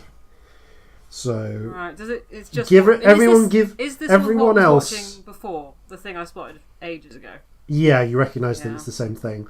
Everyone give me a perception check to see whether you hear Celestia. What did you get? An 18. Okay, yeah, you are woken by Scamp's Oh, what do you want? voice. Corzin? Roll for fighty as well. That is an 11. Okay, you are just about stirred. Only needed a 10. Fighty sort of springs up. What's going on? Which is good because everyone roll initiative. Okay. 9, 12. 21. Dirty 20. One moment. Okay, so dirty 20 from Celestia. Corzin, what did you get? 21. 21 from Corzin. And Scamp? 12. Okay. 12 from Scamp. And what did Fighty get? Fighty got pretty good, actually, a 15. Okay, so Corzin, you actually have enough time to sit up and shake yourself alert before you see Scamp. You see where Scamp is looking, and you recognise, because Scamp is basically pointing out the figure up ahead. In fact, you see it move as it picks up a hidden bow and starts to go for an arrow. Okay, how far away is it? It is 150 feet away. Right, okay, I am playing going to its strengths. to move and try and take cover behind whatever cover is available, whilst closing the gap between myself and it. Alright, so you're just moving and taking cover, in which case you get to move a good 50. You get to move 50 Dash feet. action, Yep, you're now 100 feet away from it. Yep. Okay. So, Hopefully Celestia. there are still trees. Yeah. There are still plenty of trees all around. I will run forwards, take cover, and take a shot at it with my bow. Okay, go for it. Natural 20. Ooh, nicely done. Yes. Okay. So that is 13 damage. Very nicely done. Okay. This time you shoot it again. You actually shoot it through the skull, and you just see the arrow punch out the far side. It staggers for a few moments and its movements become jerky and lopsided. Well, that was disgusting. Not quite enough to kill it, but it seems to have had a noticeable effect. Okay, so you're 120 feet away. Okay, the Grey Stalker is going to go next. Celestia, are you injured? Nope. Are any of you injured at all? No. We've all slept since we were injured. You've not slept. We've not slept. It's 5 minutes into your long rest. Oh, shit. Corzin isn't injured though. Where was I at? I've forgotten. I think you'd heal. You actually might have healed up to full though, because you used. No, I was at 18 before. Cool. Thank you. We didn't have a short rest at any point. No, you didn't have a short rest because it would have attacked you if you had. Right. Okay, 18. Okay, which is important because it does extra Sorry, damage if you're already injured. So it's going to shoot you to start with. Has she had a chance to get up yet? Yes, because Celestia's acted already. Alright. Yeah. Of course she. I don't think I'd used... So have we not got spells back? I'm sorry. You've got your bonus. Literally Sorry, marked it all down from doing a long rest because I thought we were going to. So no, do we not have spells back? You don't have spells back because I'm deliberately cool. interrupting your long Right. rest. I'm sorry. I don't know what the fuck I had. I'm so sorry. It's okay. You'd used up... I'd used a healing word, level 1. Used a healing word, level 2. Yep. Both sendings. Both I sendings. think that was it. Does anyone else remember me doing anything? No, you didn't do anything else. Sorry, No, I don't I've think done so. it all. I'm very because sorry. Yeah, no, you I said realised we were having a rest, so... Because I was going to make a whole point about you interrupting the rest, and then the sending started, and it didn't actually get up. But yeah, no, you don't. You have not had a long rest. Cool, that's all right. Fighty is also still injured. With that in mind. Okay. So sorry, it attacks you. I forgot what the roll was, so I'm going to roll it again. And it hits. Okay, so you take 14 points of damage from the first shot as it glances just across your ribs, slicing the flesh open but not quite penetrating through. The second shot is... that one might miss. 13? Yeah, misses. Okay, nice. I'm going to nick his arrow. Just as it almost hits you, but aided by the sort of shadowy sort of fluidity that your waistcoat grants you, you slip slightly to the side and it passes by. Okay, it adjusts its position to be in cover, and that's all it can do for now. It's going to move. No, it's not going to worry about moving back this time. It's just going to stay where it is, but solidly in cover. Okay. Fighty goes next. Fighty is just going to run forward 70 feet to put itself 80 feet away and within cover. Okay. Scamp. Do I think, based on the fire attacks I used last time, that a lot of fire would start a really problematic fire? If you were to fireball, like on the level of a fireball, that would start a small forest fire, which you would need to get under control in some way or be lucky. In fact, let me roll for the weather. We'll see if it's snowing, because if it is, it's not an issue.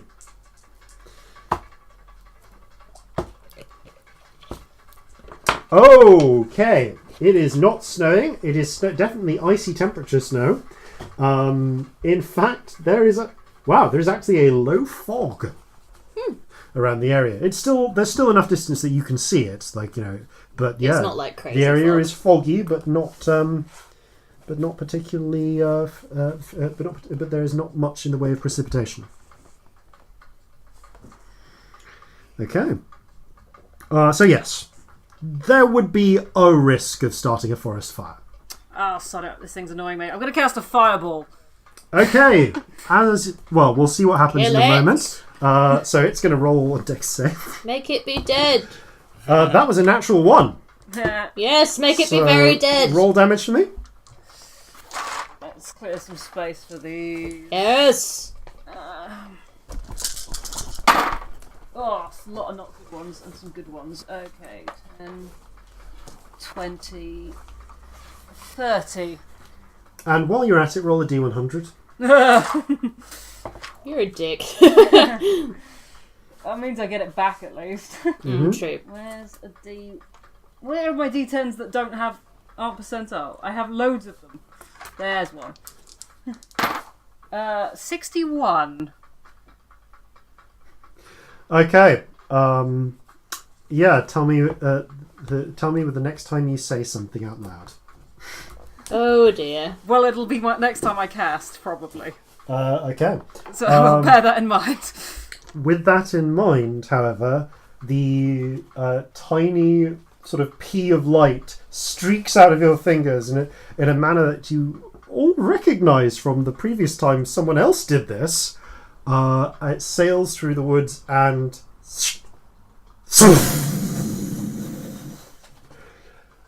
Okay, so immediately the whole stand of pine trees bursts into flames. Whoops. Nice. And fragments of the Grey Stalker are flung in every direction. I really wanted him to be dead.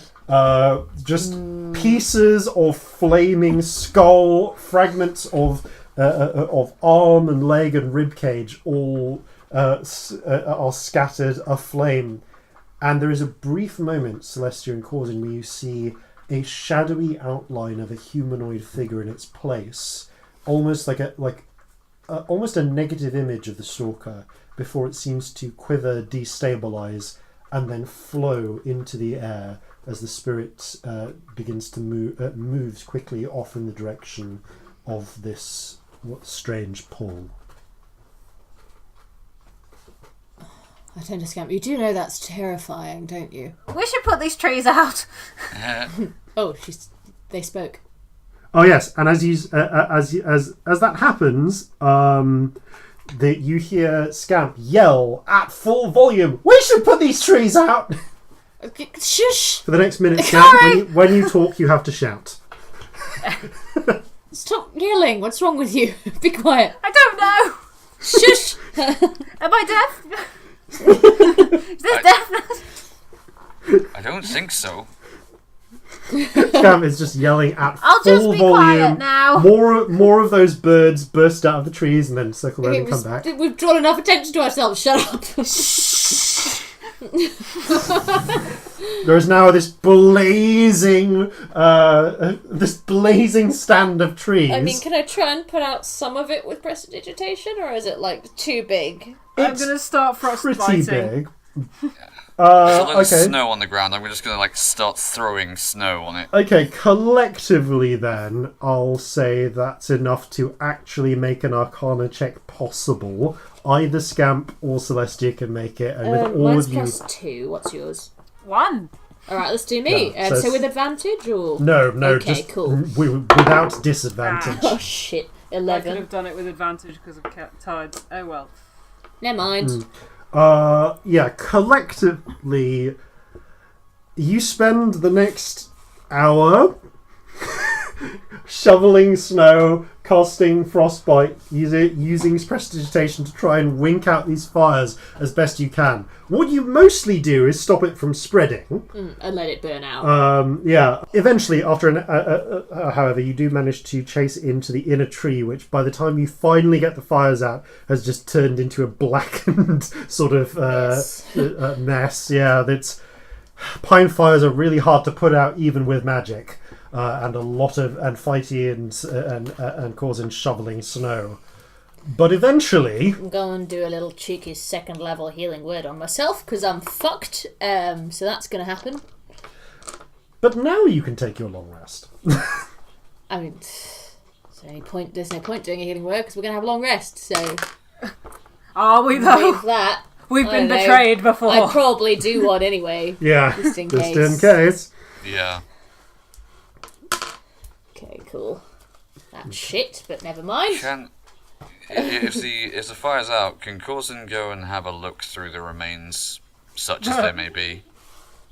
Yes. You find It's an interesting thing. There is a completely ruined now, in multiple fragments and burned and charred, what was once a very fine set of reinforced leather, but it was probably a very fine set of reinforced leather several decades ago. Right.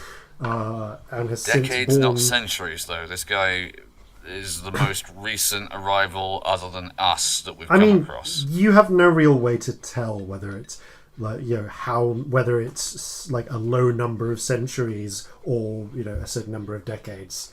Things seem pretty well preserved in this place.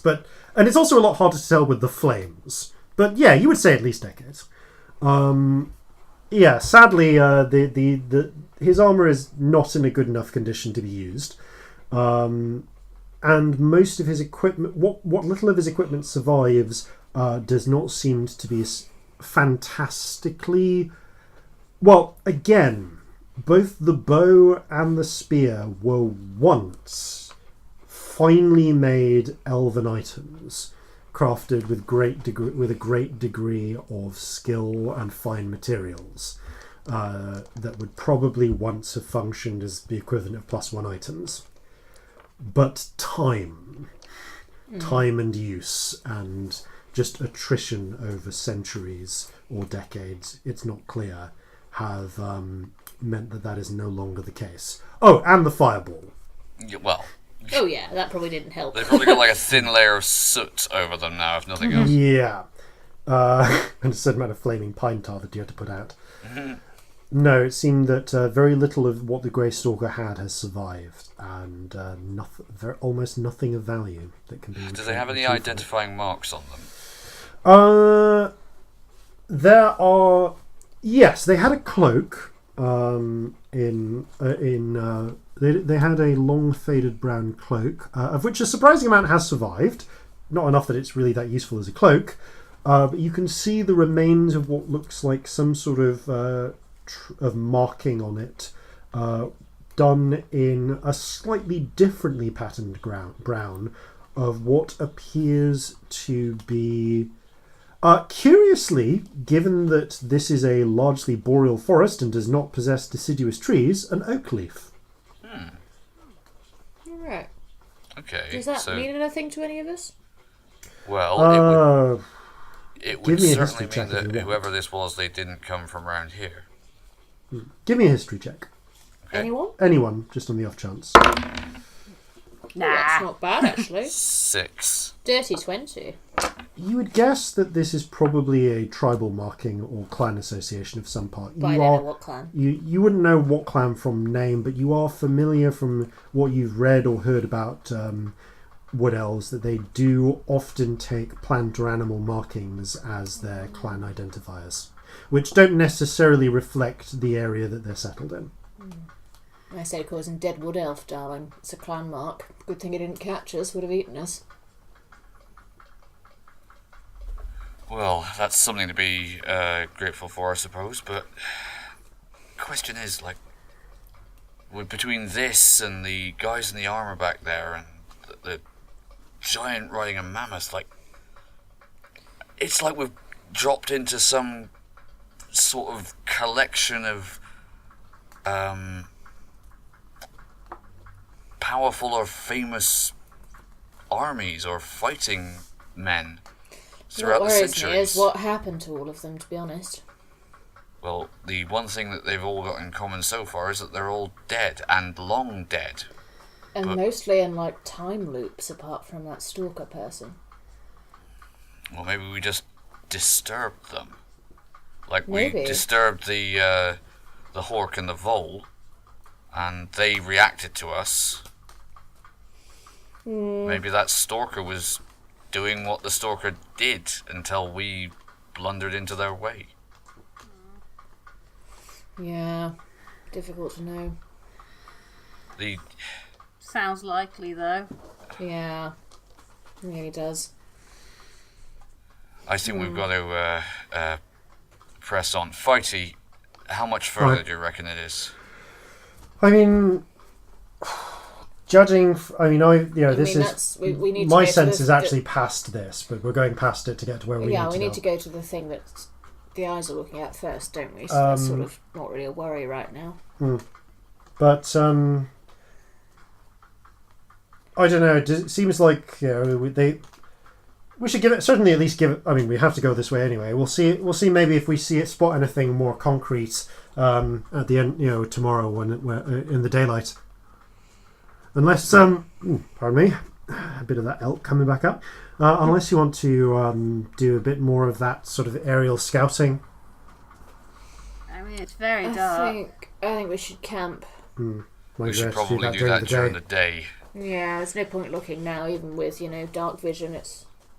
All right then, let's get some more rest. And skipping past, I'll say that your sleep this time is untroubled. Good. And fortunately, it seems that the blazing stand of trees has not yet attracted the attention of anything, so your watchers pass untroubled. Yes, there wasn't any of those things close enough for it to have an effect. So the following day, you break camp with another breakfast of swiftly becoming tiresome elk and pork. And Fighty has now finally run out of spices. I make people's food taste like weird things periodically with prestidigitation, just like strawberries or... Sweets! Sweets! Okay, yours can taste like sweets. Strawberry flavoured meat. Ugh. Yeah, it tastes like... I mean, it works on the pork. It tastes like honey pork, but... Yeah. I make Corzins taste like cider. He's sort of chomping away going... It's like it just fell in somebody's drink. Well, it's better than tasting of fucking nothing, isn't it? I know you like cider. Yeah, granted, but... I make it taste like rum, so shut up. Now it's weird and sweet. He just sort of shrugs and continues chomping away. And as you break camp and begin striding on, do you do any aerial scouting in the morning, or are you going to carry on traveling? I don't think in the morning. No, I think let's leave it in case we need the spells. You carry on then through much of the following day, just carrying on following through until about a couple of hours before sundown. You reach a line of structures rising up out of the ground. Not steels, not steel-eyed or those obelisks the way that the eyes were. These seem to be structures of white stone that end in sloping roofs, about 30 feet up from the ground. So going above just above the tree line, and you can see that they are built with windows actually at the lower point going into the ground, and what seem to be platforms about 15 feet up just below the rooftop with railings around them. Mm-hmm. There's no obvious entrance to these buildings from the ground level. Any windows? There are windows that continue down to where the ground is, so they're wide enough that Corzin could get through, perhaps. What do you mean by windows that continue down to where the ground? Like they're literally periodic intervals that actually just stop at the ground, slightly going into it. Awesome. And peering through them, you can see there are chambers within, which seem to have a spiral staircase leading up to the platform areas. These structures seem to be at intervals of every 60 feet or so. And looking at the way they continue through in between the trees, it's as if they're part of some big ring at which you are just at the edge of. They sort of stretch off widely in each direction. Right. And beyond, you just catch sight of here and there small structures rising up through the trees deeper in.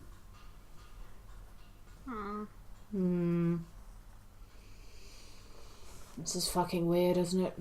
I cast mage armor. Oh, there is also along some pieces of the stone, in ways near where the guardrails are, on large flat pieces of stone, carved more of that writing that you can't quite seem to understand. More like these would be like short phrases, perhaps, which you have no idea what they say. Give me, as you proceed forwards, I'd like an investigation. No, this would be a perception check from everyone, please. Okay. If you are continuing on past these without investigating them. I will make a perception check. Yeah, let's have a little look at them. Okay, you're going to take a look around these. 11. Perception. That's 23. Whee! Someone's paying attention. You spot, as you're working your way past and through, several towers down, what seems to be at first a rock or something propped up against one of the buildings, but on closer inspection you realise it's an old mouldy bag or sack. Okay. We're going up to it and looking at it. It appears to have been some sort of leather. Actually, no, it wouldn't be leather. It would be heavy, thick cloth rucksack, as one might issue a soldier. Right. Okay. Can I look inside it? Okay.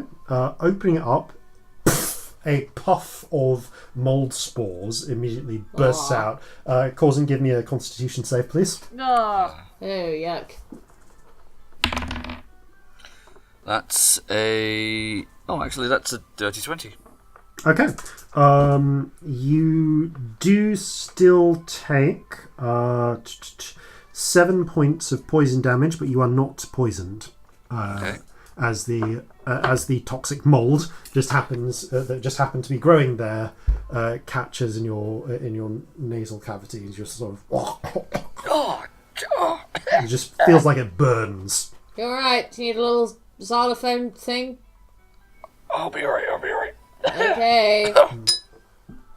Taking a little more care with opening it and putting a handkerchief over your mouth and nose, you examine. The pack is... The contents of the pack are quite eroded by time. There is a rusty billy can and set of camping tools of the type that would be issued as part of a military pack. You find one... Your heart rises for a moment and then is crushed as you find a set of 20 musket rounds, but all of the paper cartridges of powder have breached and soaked from rain over time. So I'll take the rounds anyway. Yeah, you take the rounds, but without powder, they're not much use. Yeah. I could put them in the blunderbuss's grape shop. True. You also find long moulded away cram, for want of a better word. Ew. Those famously exported, mass-produced dwarven rations. It'll keep you alive, but you'll wish you weren't. Yes, which are sometimes sold to lowland God, it countries. must be fucking old if the cram's gone off. That's the whole thing with cram, isn't it? It just lasts forever. Oh, no, the cram's intact, but it's covered in mould that has grown around it. Oh, God. You wouldn't really want to eat the awful. cram. No. At least not without boiling it first. And then Boiled horrendously cram. disinfecting it. Fucking hell. Boiling cram is a classic way of making cram actually edible. Softens it up a bit. Yeah, no, I'm kind of content to start eating my own feet before I eat that. Yeah. That seems fair, darling.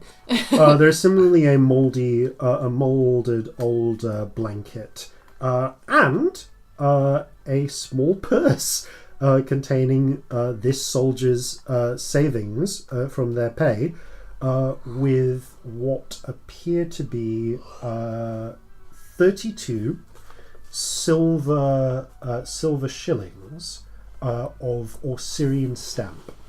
Okay. Judging from the... In fact, looking at the heads on the coins, you can see that these are from the current... these would be from the reign of Queen Beatrix IV, the current monarch of Osiria. Oh. Although she's looking a little younger on these marks. Right, well, that's 8 silver pieces each then. Great. Thank you kindly. Well, it's not doing them any good now, is it? Although, this, now, I mean... Hang on, can I roll a history check to see how long Queen Beatrice has been on the throne of Osiria? You don't need to. She has been on the throne for about... she's been on the throne for 13 years. 13 years? Yep, 1-3.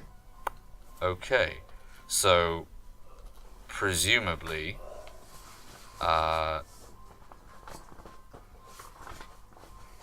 Presumably whoever... whose ever pack this was... they arrived here some point in the last 13 years. So, so they're the newest that we've seen. Yeah. Maybe an orc if they're from Osiria. Would make sense. Although, where did they go? Yeah. And it makes me wonder, given all that we've seen so far, like, how many people just stumble across this place, and if they were to die here, would they become like everything else? You know, constantly redoing the same last bit again and again and again. We know whoever made the map was here. And that can't be that old. I can't remember where they said they got it before we got it. But equally, this was obviously, this with the stone shit and all that was obviously here before. Because they made a map of it. Well, they didn't make it. The eyes were, but we don't know what. Oh, true, actually. Looking at the stonework, it's kind of hard to tell by just stonework, but the architectural style seems the same as the stelae here. Should we go up one of these staircases and have a look what's in there? Or should we leave it? I don't know. I think there's no harm in it, to be honest. But let's try being really quiet while we do it. Yeah, and stick looking together. out for anything that was left behind that's dangerous. Yeah. Yep. Corzin and Fighty can get through the windows without any trouble. It will require an acrobatics check for Scamp or Celestia. Yeah, why not? Oh, mate. Oh, that's a 9. So you end up with... You get about halfway through and then you have a Winnie the Pooh moment. So this is embarrassing, but I'm definitely stuck. Please help me. Acrobatics was that? Yep. I got an 8. I think I'm also stuck. Did we try and get through at the same time? Like, how stupid were we? No. There's another window around the side, and you're trying to get in at the same time, and both of you get stuck. Oh, for fuck's sake. Yeah, it's definitely the Three Stooges. Okay, Help! I just look at Fighty, like, and grab Don't look at me Celestia's like that, you hands little bitch. and try and pull her through. Give me an athletics check. Okay. Ow! Oh, come on. That's an 8. Fighty similarly is pulling on Scamp. I think maybe I'm stuck here forever. I think this is where I live now. This is the end. Can't you climb? If you can get back out, you could climb up to the balcony. I might just fucking do... Can I do that? You're stuck. I try to go... Yeah, I kind of go, oh, that's a good idea, and try and get out, and I'm like, I'm really fucking stuck. I'm not going to lie to you. I really didn't think my ass was that big, but apparently is there a way one of us can get outside and push? Yes, easily. Oh, I'm an idiot, and I misty step inside. Oh, well, this is just not fair. Can I reattempt to pull Celestia With through? everyone helping on one person, yes, you can now make your athletics attempt with advantage. Ow!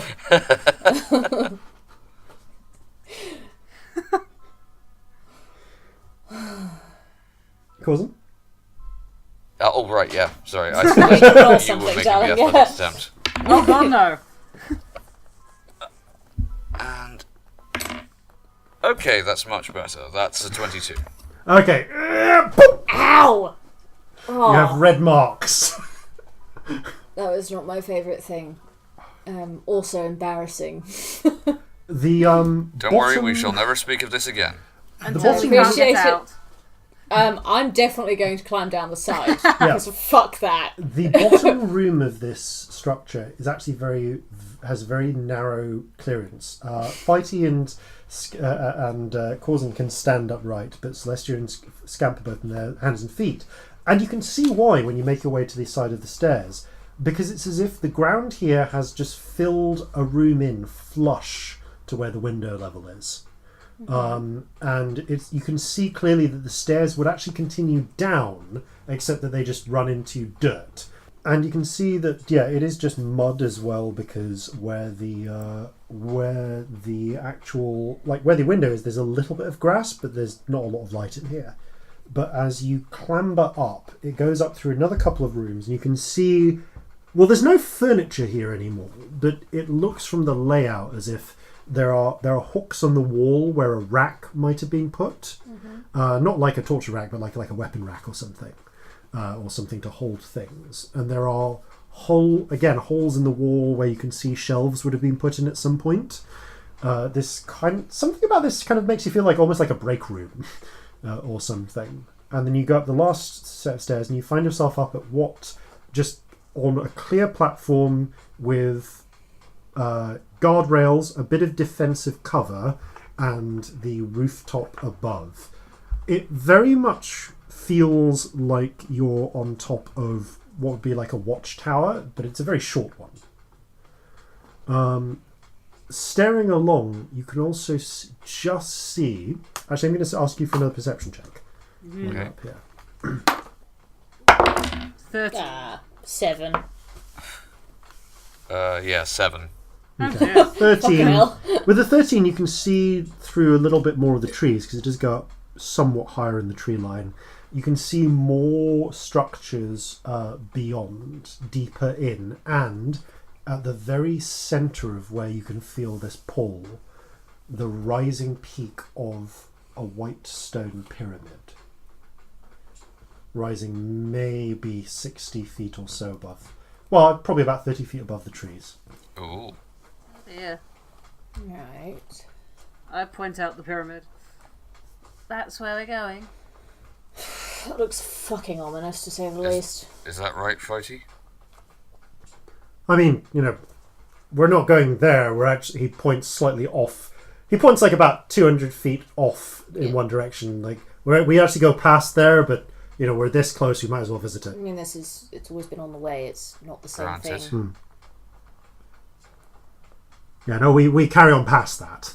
But For the rip, but this is for Scamp's weird feeling. Alright. Feeling any different now, Scamp? Scamp, you feel that pull as before, and it's louder, it's closer. I don't think I could walk past it if I tried. Oh, I hate this. Hate everything about this. I hate it so much more now it's on the bit of skin. I mean, let's just get there. That. Let's just get there as quickly as possible. Okay. Why don't we explore the town first? If you wish to, you can make an investigation check if you want to explore a bit of the town. But yes, looking up, you can see that the trees actually get thinner and thinner until they're approaching the pyramid. And you can see that there are structures untroubled by trees deeper in. Mm-hmm. It seems that as things get... In fact, they're actually starting to get a bit thinner, just getting to this line of structures. It seems that they naturally start to die out as they get closer. Mm.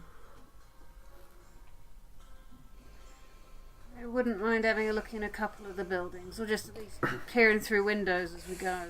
Yeah. Something. Like I'm not expecting to find a fully stocked potion shop, but you never know. Like a look on the way past. Yeah. Okay, give me an investigation check then as you proceed. I guess I'll do it. Yeah, with advantage because I'm the best at that. Shockingly. Investigating. We're not bright. 16. Okay. As you begin to make your way forward, you can see there are a number of these structures, but all of them, again, don't have doors. They all have windows accessible at the by the side. way, I totally climbed down the side to get out. Yeah. I did not try and get the window again. I'm not stupid. No.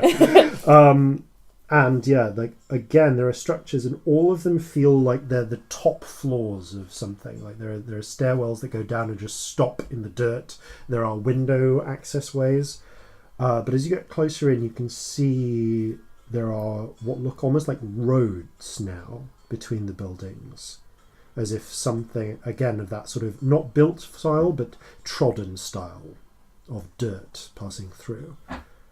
Looking at them, some of them appear to be almost like a pair of some of them are thin, as if made by a single figure, but made over a long time. They're almost deep ruts in the earth. Like where the same 2 feet would have been. I think that's the point where we go stealth. Although over time they will have filled back in to a degree just from the deposition of mud through erosion and such. Other times there are wider roads, which again seem to be from the pattering of feet, but they look like they've been made by many feet, like a group has made them. And it soon becomes apparent why. In the distance, you can just make out not on the far side of the pyramid, which is getting closer and closer, but it's still a fair distance off, but off a good 1/8 of a mile away. You can see the strangest thing. It looks like a wooden fort has been built on this level from just presumably harvested pine trees, which might be one of the reasons why there's so few trees around here. Is that before the pyramid? Before the pyramid, but like off to one side, so you don't have to cross it to get there. And you can see very faintly there are figures as if standing on watch. Pairs of them in what look like ancient segmented iron armour, which is weirdly actually pretty intact, it has to be said.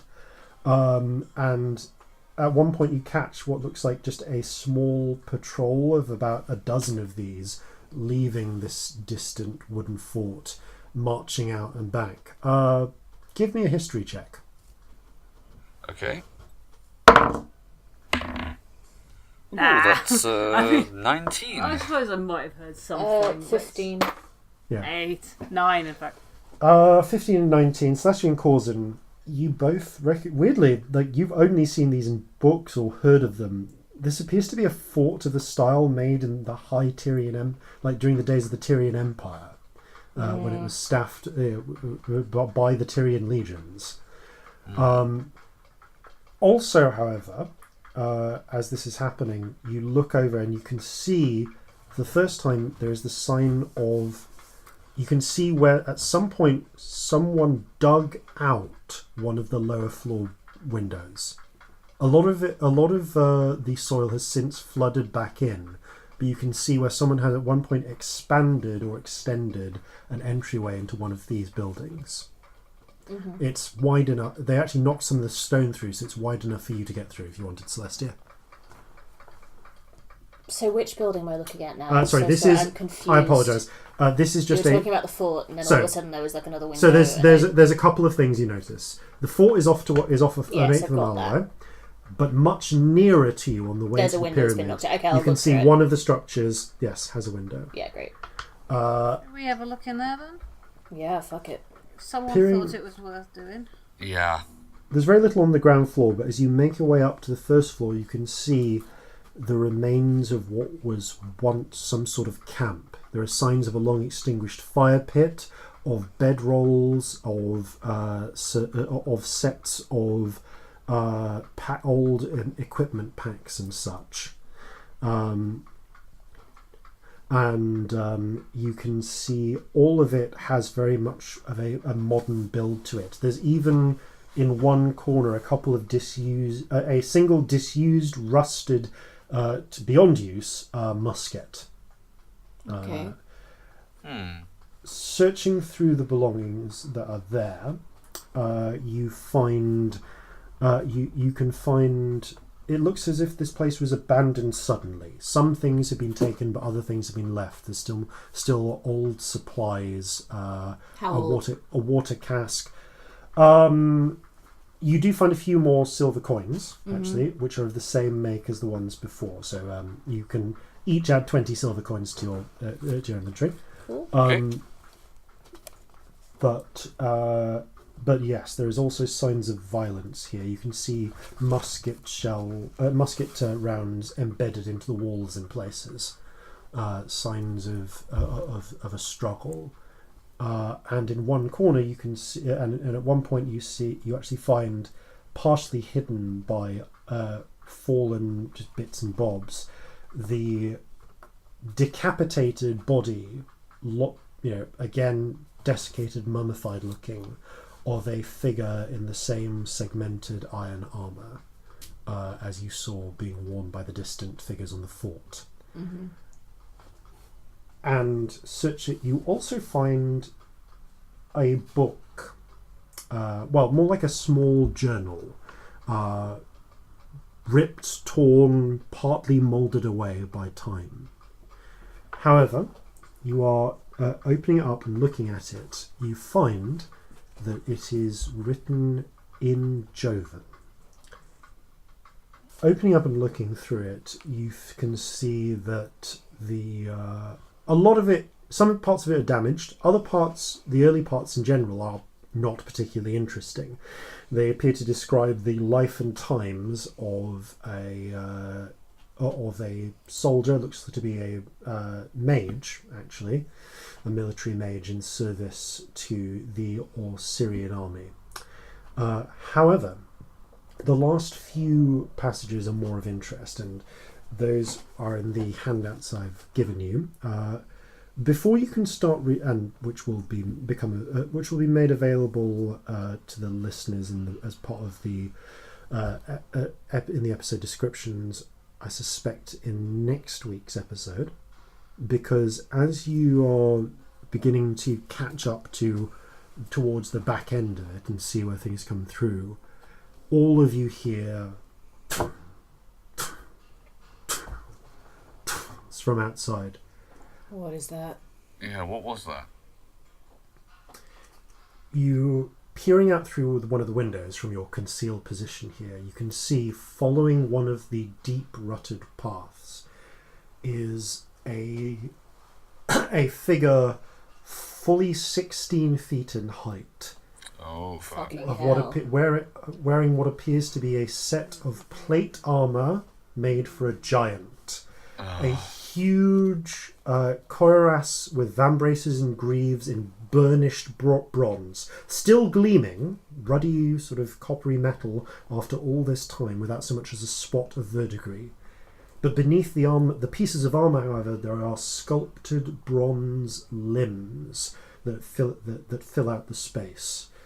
You can see that the helm of this entity is patterned as in the style of an ancient sort of hoplites helmet, but it has a sculpted faceplate with in the image of a proud warrior with a beard curled into several rows of elaborate ringlets. The eye holes, as far as you can tell, are blank. There's just emptiness behind them. On one of its sculpted arms, it bears a wide, round shield in bronze, while the other hand grips a long bronze spear.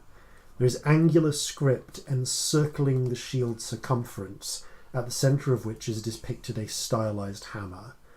And this bronze colossus, for want of a better word, just marches round the side of the pyramid, just carrying on past and heading along its ruts in a direction that you realise is going to take it right up next to your current hiding place. And we will carry on with what happens with regard to that next time. Oh, Fun. Thank you all very much for listening. Thank you all very much for playing. And farewell from all of us here at Flintlocks and Fireballs. Fair seas and natural 20s. There's something watching from the snow. It follows wherever we go. Where ancient feet beat ancient path, they're all now trapped here in the past. So gather your muskets, gather your spears, we'll plunder the shores of Calcinea. No kraken, storm, or spell we fear, so come and sail with us, my dear.